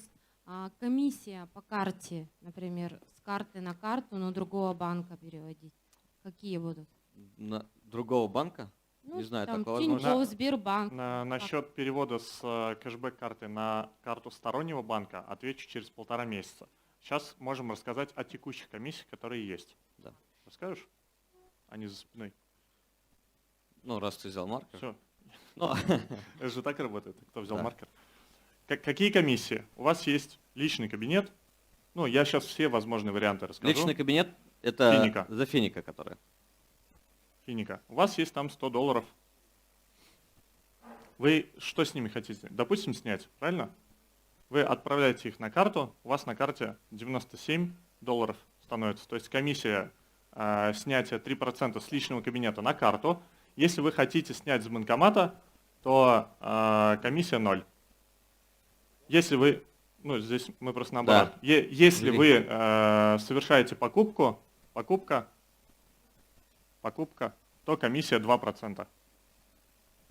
Все. О каких еще комиссиях возможных?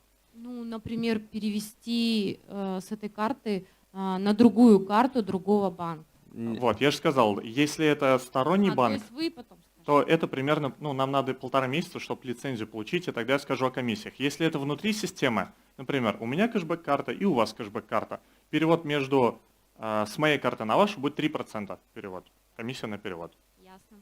Еще вопрос. Значит, есть люди, у которых, ну вот как Сбербанк сейчас, задолженность там какая-то есть, и там сразу снимают все деньги. Тут такого не будет. Здесь будет такая тема? Нет. Нет. Ну, смотря кому, если нам должны. Нет, не вам, а вот, ну там приставам бывает, Нет, там, другим. приставы не увидят эти деньги. То есть нет. Ну все, спасибо.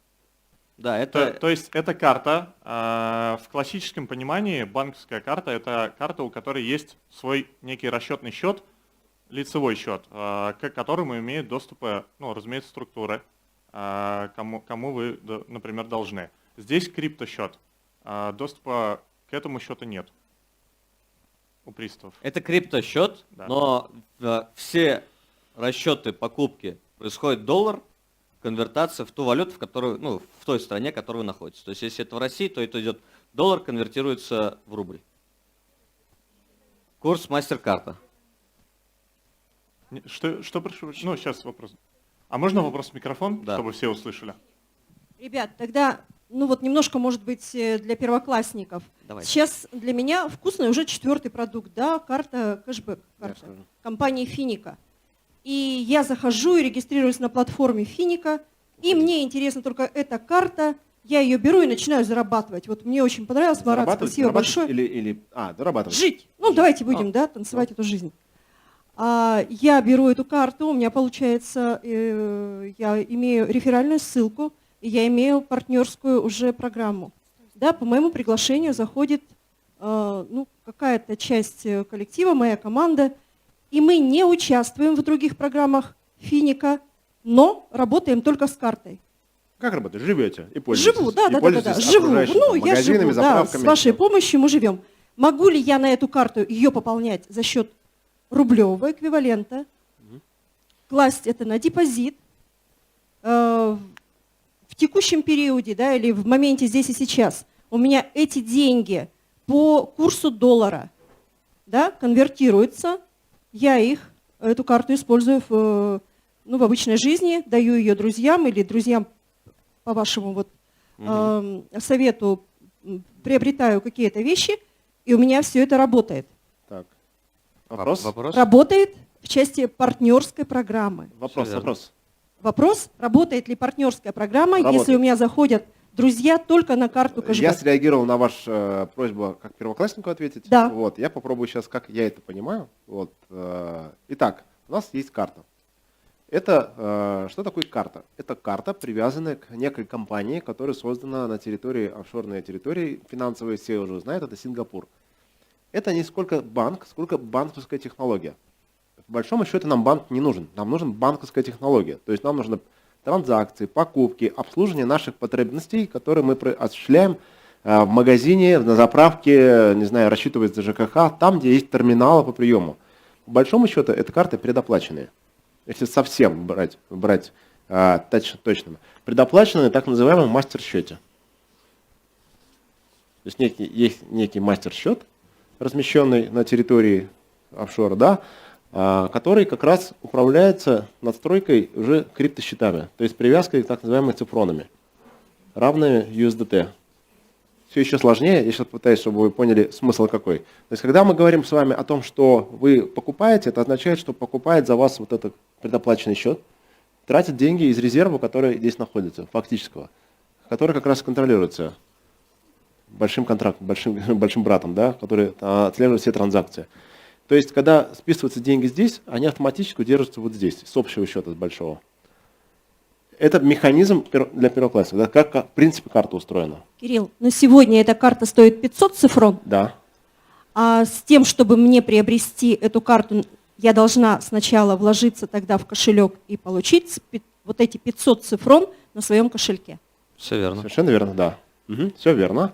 И вот эти цифроны – это та единица измерения, которой мы сейчас вас приучаем с точки зрения диалога нашей системы и вашей жизни, которая равна USDT.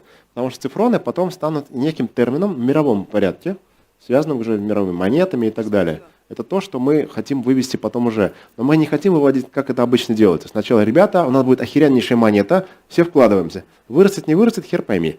Мы наоборот хотим делать историю, при котором вложатся те, кто уже пользуется и знает, что это вырастет. Потому что есть конкретный бизнес, который идет товарооборот и так далее. Поэтому цифрон – это термин, который мы приучаем. Теперь, здесь это легло, предоплаченная это карта, легло, да, мы купили так. эту карту на 500 цифрон. Теперь потом пополнение. Пополнение, Теперь совершенно пополнение. верно. Не из кошелька, Сейчас, поскольку это мы молодые, банковские технологии, мы сейчас пользуемся тем, что сейчас есть. А сейчас у нас есть биткоин, сейчас у нас есть пополнение через Coinbase, либо через Rapido, через что-нибудь. Через всякую херню, которая есть, она сложилась эволюционно в момент развития компании. То есть мы из ничего создали некий механизм, который сейчас у нас сначала есть, потом у нас появился банк, и теперь у нас есть с этим возможность вообще убрать весь этот геморрой, который был связан с волатильностью и с обменниками и так далее, все привязать к единому стандарту. Это требует времени. У нас сейчас готовится эквайринг для того, чтобы вот эти вещи заводить сюда. То есть, чтобы у вас с рублевой карты, например, списывались деньги, прям не выходя из кабинета, и выполнялось. Плюс у нас еще готовится пополнение с банкоматов, насколько я знаю. Да? Да. Готовится, то есть, чтобы полноценная инфраструктура для того, чтобы вы этим пользовались, не заморачиваясь на всю эту сложную технологию и, соответственно, не усложняя ваши диалоги с людьми, которые вообще в этом не понимают, снижая вашу конверсию, да, партнерская. Я правильно понял вопрос? Еще и про бизнес. Совершенно еще, верно. правильно? Ведь на самом Поэтому деле вот настолько финансово подготовленной аудитории нет. Ребят, абсолютно вот верно. настолько ваших Абсолютно мыслей здесь согласен, нет. Согласен. Вот. И при этом мы вынуждены работать в том, что есть. И лучше уж что-нибудь, чем вообще ничего. Поэтому с той аудиторией, которая не согласна учиться, вы говорите, ну ждите тогда. А продукт достаточно вкусный для того, чтобы замотивировать их на что-то поизучать. Да? То есть я обычно так говорю, ну не нравится, ну жди тогда. Будет более удобный механизм с одной кнопкой. Нажал, причем ногой, и у тебя все заработало. Да? Вот. Пока такого нет. Пока вот у нас вот так. И это, кстати, важно изучить, потому вот что на этой это стадии важно новейшая сказать, история. что да, это вот финансов. так, оно временно, но оно так. временно, Хотите да. знать. Но если тебе нравится 25%, то А мне кажется, покупка... жопу подняли и чуть-чуть вперед мозгами пошевелили. Вот. Не нравится, не хочешь, пожалуйста, жди, когда эквайринг появится с ножным приводом. Вот. Но сейчас это работает с кошелька. Сейчас работает с кошелька, Совершенно и обратный верно. выход точно такой же. Да, вот чтобы все понимали и слышали, что это раз работает. за разом мы закрываем эти технологии, просто те, кто за нами смотрит с мая, с более ранних периодов знают, что мы очень много работы уже проделали сейчас для того, чтобы это все работало. Скажите, вот сейчас И офисы, тоже которые вы закончится. открываете именно с той целью, чтобы объяснить людям через работников офиса, что это можно делать, ну, как мы знаете, говорим, какая да, не следующая- знаете, какая заморачиваясь. следующая стадия будет? Эти офисы превратятся в виртуальные офисы. Потому что тебе не нужно будет Совершенно находиться верно. физически. Вы их еще и ликвидируете с течением времени, когда вот у вас будет... Нет такого. А VIP теперь аудитория. ликвидируемся нахер. Нет, то есть это будет Нет, ну это естественное, онлайн, да. эволюционное состояние, когда тебе не важно будет находиться, где ты находишься, а важно, что у тебя есть репутация, кейсы, и люди к тебе придут даже к тебе в ресторан, либо домой, либо там в Макдональдс, где тебе сейчас удобно с ними поговорить. Благодарю. Вот. Вот пока это так. Спасибо. Добрый вечер. Ну, во-первых, благодарю вас за то, что посетили наш город, от лица нашего города всего, за ваши Это мозги, скорее за вам вашу спасибо, да. возможность. Вопросы у меня касаемо программ, касаемо документов. То есть я знаю, что по продуктам «Купи квартиру» и «Купи автомобиль» и «Закрой финансовую задолженность» нужно предоставить отчеты и документы строго, иначе блокировка кабинета. Да, но у нас Пожалуйста, уточните, какие документы по автомобилю, какие это должны быть документы? Только договор купли-продажи Это договор или еще... купли-продажи, скан ПТС и скан СТС. Ну, потому что договор купли-продажи мы и так можем написать. То есть 3 документа, да? 3 документа. По квартире. Нужно ждать вот эту регистрацию с ФРС? Да, то есть она идет 10 дней, если я не ошибаюсь. Поэтому мы с запасом сделали 30 дней для того, чтобы вы смогли отчетность предоставить. Это выписка С единого реестра. из реестра, да. И договор купли-продажи? Или Совершенно просто или верно. только выписка? Договор купли-продажи плюс выписка. Там 2 документа будет. Так, по кредитам это ежемесячная оплата, это просто скан из кабинета, Да. а в конце, когда закрывается, что ваш кредит погашен, нужно будет Нет, эта не выписка обязательно. с банка? Просто ежемесячные платежи. Всё, То есть, спасибо. потому что Потому это что может быть остаток будет видно расписка. же в нем. Всё, Видно. спасибо.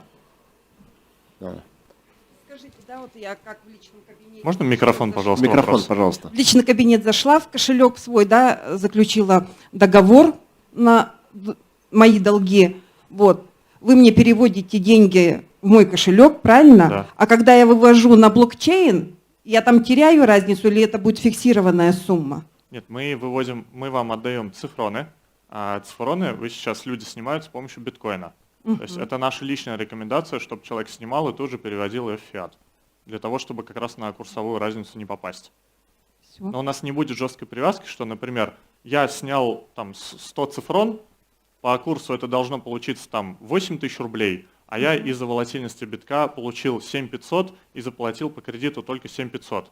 В этом случае мы не блокируем кабинет, разумеется. Или, например, у меня 8 тысяч должно было прийти, пришло 8500, я 8 тысяч заплатил за кредит. Мы говорим, ну окей. все, сколько пришло, я Да. сколько Нам отдала самое главное за наши всё, обязанности и выполнить. отчет вам Да. отправила. Сейчас Да-да. ситуация, опять же, временная, пока, вот опять возвращаясь к предыдущему вопросу, пока не закрылась задача в единой системе расчетов. Да. Ну, спасибо. Карта будет Спасибо, вам что вы всё есть.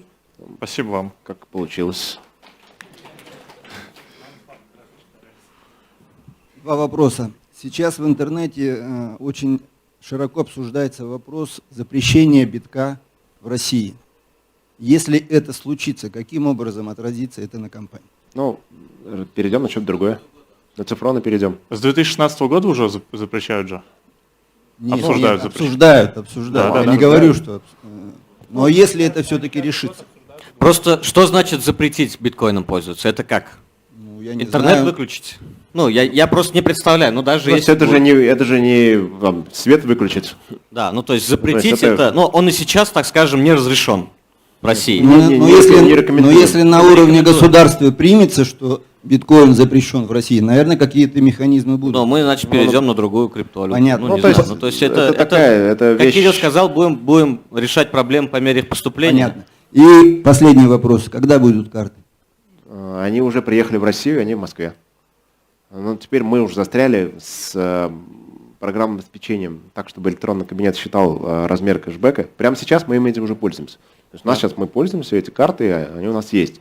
Просто кэшбэк – это отдельный сервис, который должен учитывать ваши обороты по картам, начислять вам кэшбэк и начислять проценты. Вот как только это у нас механизм окончательный будет, 2 недели после четверга, я так понимаю, все заработает. Да.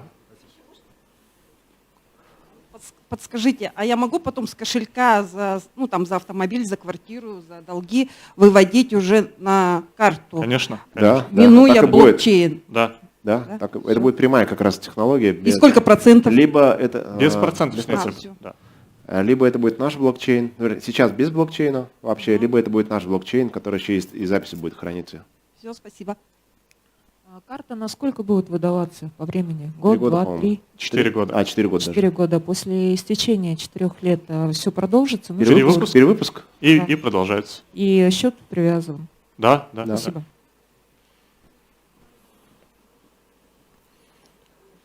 Вопросов есть, как говорят наши татарские коллеги. А можно вопрос, пожалуйста, в микрофон, потому что трансляцию смотрят. Да, ну и не слышно. Я думаю, вопросы интересны всем.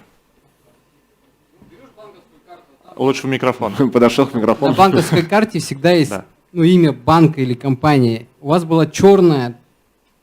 Что-то будет имя или нет? Или это ваше внутреннее? Да, там все реквизиты, то есть мы же работаем по определенным Название обязательствам. будет или будет Название имя чего? какого? Название чего? На карте что будет написано? Цифрон CBS. Цифрон CBS. То есть кэшбэк-сервис Цифрон. Кэшбэк-сервис Цифрон. Спасибо. Это вот, ну вот. Но это название карты. Мы даже можем написать там, не знаю. Не надо. Просто тогда шутку я матерную вспомнил, поэтому... Да-да-да. Говяжий. Да. Второе слово сами догадаетесь. Ладно. Ну, просто у нас есть такое понятие, как кастомизация карты, то есть сделать карту под себя. То есть мы там всякие хулиганские вещи пишем. Вот. И они тоже будут работать. Ладно, вопросов если нет, то у нас есть блок с маркетингом, да, который... Да. Екатерина. Короче, у нас есть блок, связанный с маркетингом, то есть это, я от себя скажу, то есть маркетинг рассказывают люди, которые состоялись в бизнесе, то есть нас используют как бизнес. Вот, соответственно, если вы как слушали нас как владельца продукта, то вот такой продукт. Если вы хотите послушать, сколько денег на этом можно заработать, то сейчас кто-то, я пока еще не знаю кто, обычно это какой-то местный партнер, который отвечает за эту аудиторию, а у него получилось собрать большую аудиторию, спасибо большое. Вот, расскажет о том, как на этом И зарабатывать. прежде чем мы к этому перейдем, я хотел просто, чтобы... А Любовь Александровна в зале у нас? А вообще машину у нас купили, нет? Вот я про это. Да? А можно с вами поговорить? У вас же фамилия Ханарова? А можно вас на сцену пригласить, пожалуйста? А это у нас что, это машина? Это просто я хотел, кейс, я да? хотел Да, живой да. кейс проговорить человека, который приобрел машину за 35% за 95 дней. А можно микрофон? А вот их два, вперед, Микрофон. пускай забирает. Не, может на сцену? А можно микрофон вот этот дать? Конечно, можно.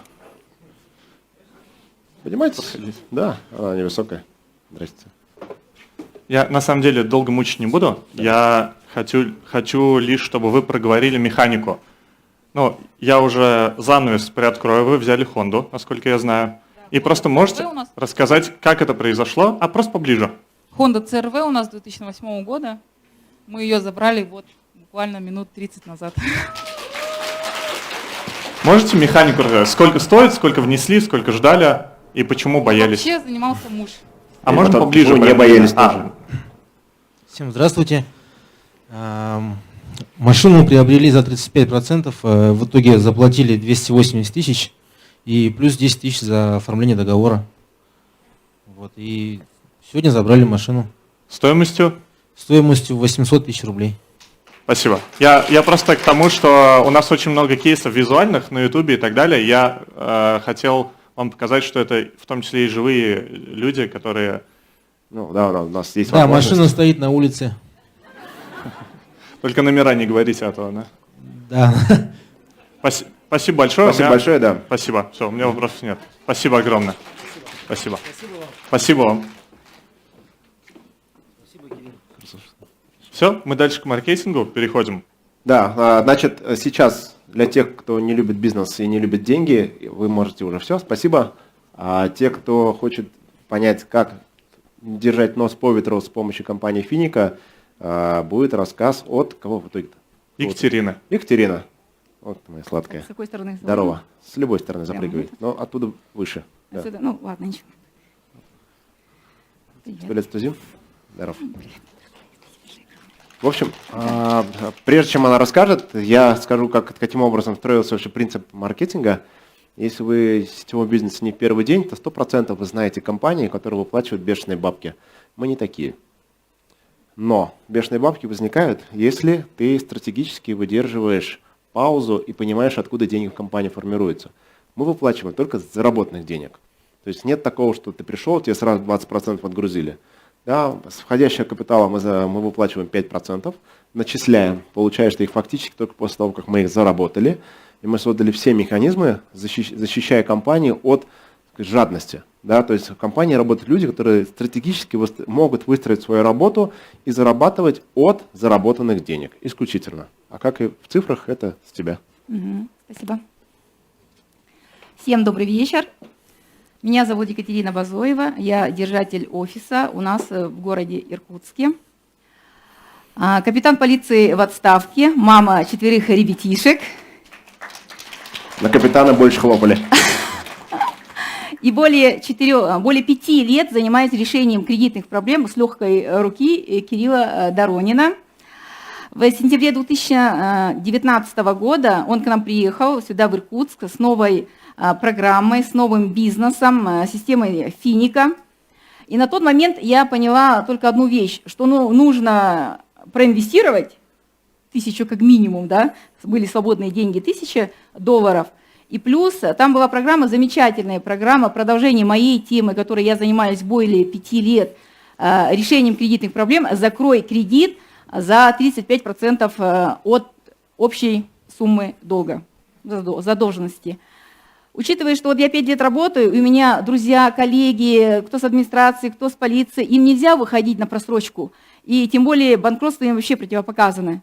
Поэтому для меня было, очень отозвалась эта программа, потому что отдав всего, заплатив компании поручение 35%, можно закрыть всю сумму, общую сумму. 1 миллион, допустим, долга, 350 отгрузил, скажем, компания, да, и в течение 10 всего месяцев компания досрочно закрывает кредит. Сегодня рассказывали про это, да? Что я хотела сказать, смотрите, вот когда пришла в сентябре, 1000, это было конец сентября, вложила $1000, это один CTI я купила, и сижу довольная, я не сетевик, и далека от всего этого. Сколько мне Кирилл говорил, уходи в сеть, набирай партнеров, это деньги, нет, почему-то я на тот момент его не слышала. Потом в сентябре внесла $1000, и сижу, и представляете, просто так, утром встаешь, деньги в личном кабинете, $10 от 1000, 10. Я, значит, до сентября ходила молча, никому не рассказывала, потому что я женщина, видимо, жадная, несмотря на то, что у меня 4 ребятишек. Потом, значит, рассказываю своей коллеге, которая рядом в моем офисе. Мы на двоих, врать не буду, на двоих снимаем офис, чтобы было легче по первому бизнесу. И ей рассказала про эту тему.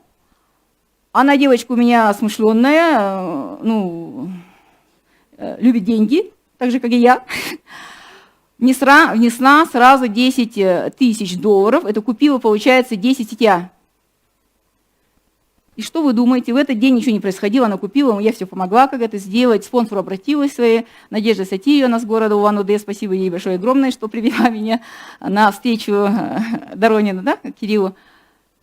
Девочка получила, 10 внесла, я на утро просыпаюсь, у меня в кабинете $500. 500 цифрон, как условно, да, мы сейчас называем. $500, представляете? Человек принес 10, $500. И с этого момента, я думаю, что-то здесь вот прямо интересно. Хотя я пришла только на программу «Закрой кредит». Инвестиции, думаю, 1000 вложу и буду сидеть, там мне достаточно 10. И в итоге, что получается? Каждый день мне Валентина, эта девочка, с которой я работаю, мне говорит: Катя, прикинь, $100 упало! $100! Я говорю, как $100? Ну-ка, давай вместе смотреть. Смотрим. $100. Хорошо, $100. Мне каждый день начало начисляться $3 в день. 3 цифрона, $3 в день. Представляете? Это сколько денег? Это сколько денег? Так, уже вот маркетинг, да, вот, кстати, спасибо большое огромное. Вот как произошло? Общий товарооборот структуры. Вот девочку я пригласила, она вошла на 10 000. Вот видите, да, вот 10 000. Я даже не понимала этот маркетинг. Надежда мне говорит: Катя, изучай маркетинг, тут же деньги, понимаешь? Видимо, у меня были другие заводы, да. 10 000 подо мной, это уже моя структура, мой личник. И с ее дохода я начала получать 3%. На тот момент 3%, 3 доллара в день для меня это было вообще счастье. Это пассив. Так же, как моя пенсия, которая приходит раз в месяц, я ее называю ежемесячной премией. Сейчас вот называю уже по-другому пассив. Падает пенсия мне раз в месяц. И здесь, а здесь каждый день. Там-то раз только 1 числа падает, а здесь каждый день по 3%. Это 3 доллара. Что происходит? Я говорю, жадная женщина, никому ничего не рассказывала. Тут, значит, племянник, которого сегодня был, Виктор Ханаров с супругой Любовью. Витя у нас занимался установкой пластиковых окон. Я тут, значит, на медне построила дом. Я говорю, пойдем, окна мне поставишь. Ну, попросила. Едем, и в процессе мне Надежда Сатирьева звонит, ну, про маркетинг рассказывает, про деньги. И он услышал и говорит, ну, тетя Катя, это мое подпольное имя. Тетя Катя, чем ты занимаешься? Расскажи мне, пожалуйста. Я просто рассказала то, что вот есть платформа Финика, это автоматическая генерация прибыли, да, все рассказала. Он такой вечер мне звонит и говорит, тетя Катя, я хочу инвестировать на 1000 долларов.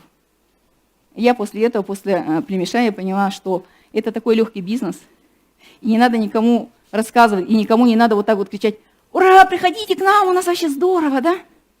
Здесь мне понравилось то, что один раз сделала, вот 10 тысяч рублей, 10 тысяч долларов внесла девочка мой личник, мне не надо подтверждать.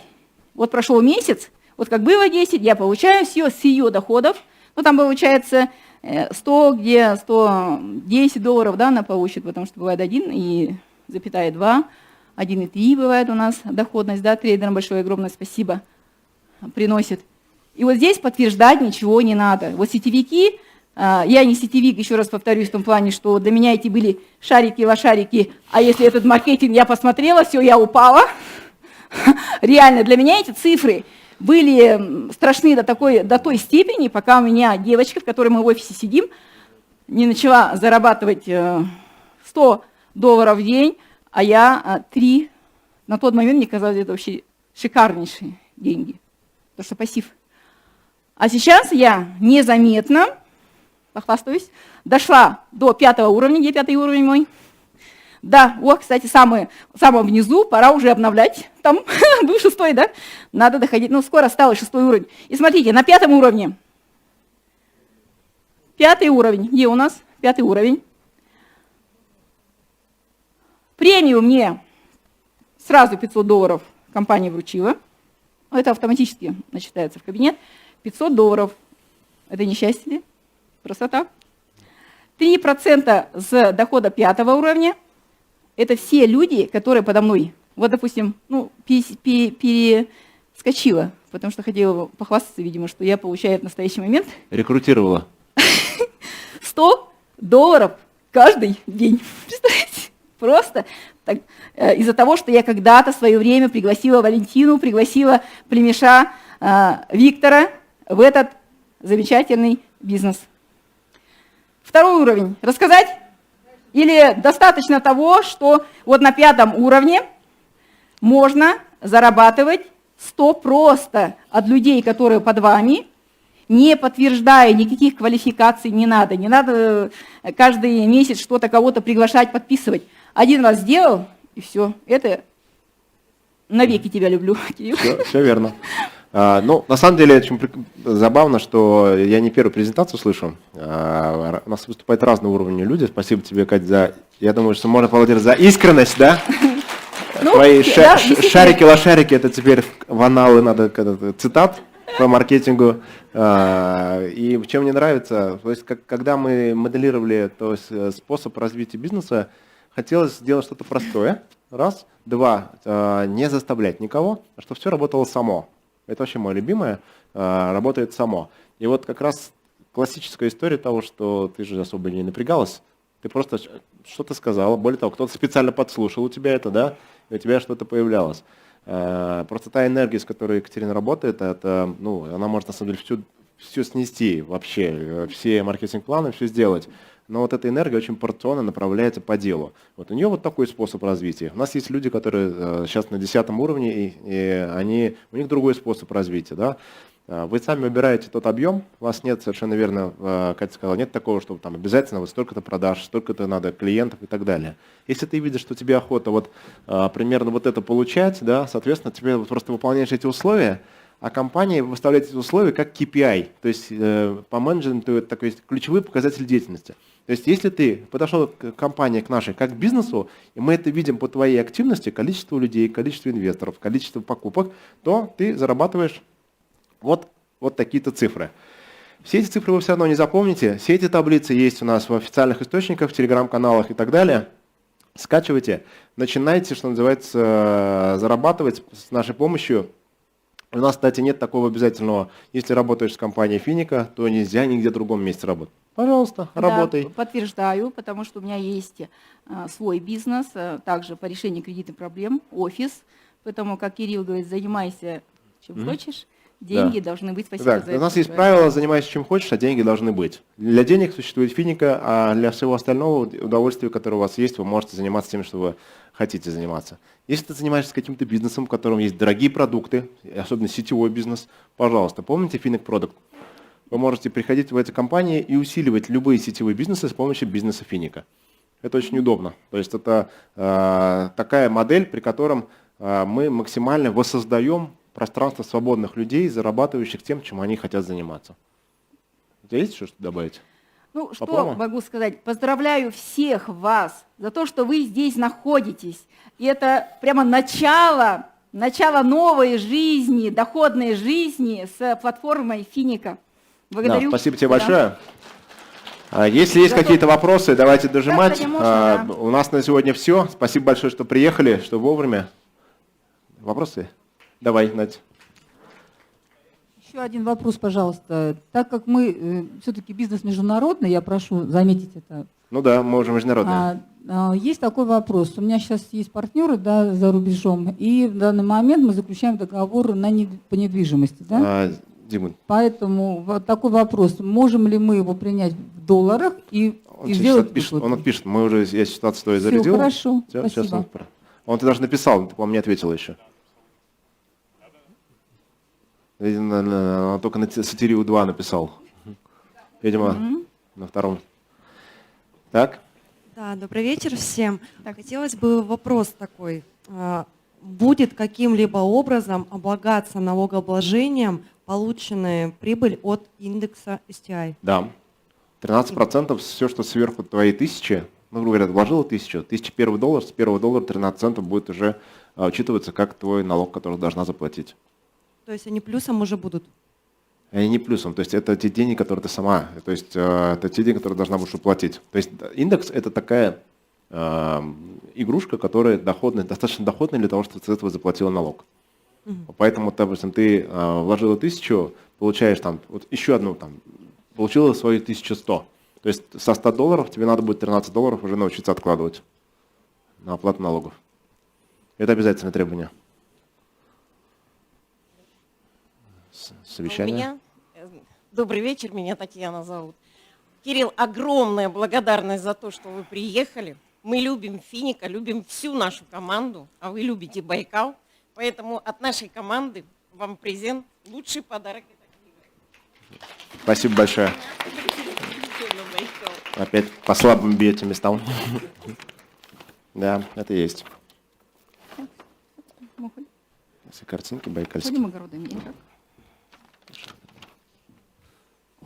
Все? Ну все, спасибо большое. Сейчас, в принципе, время вопросов и ответов в кулуарном режиме. Хорошо. Всех ждем на сайте.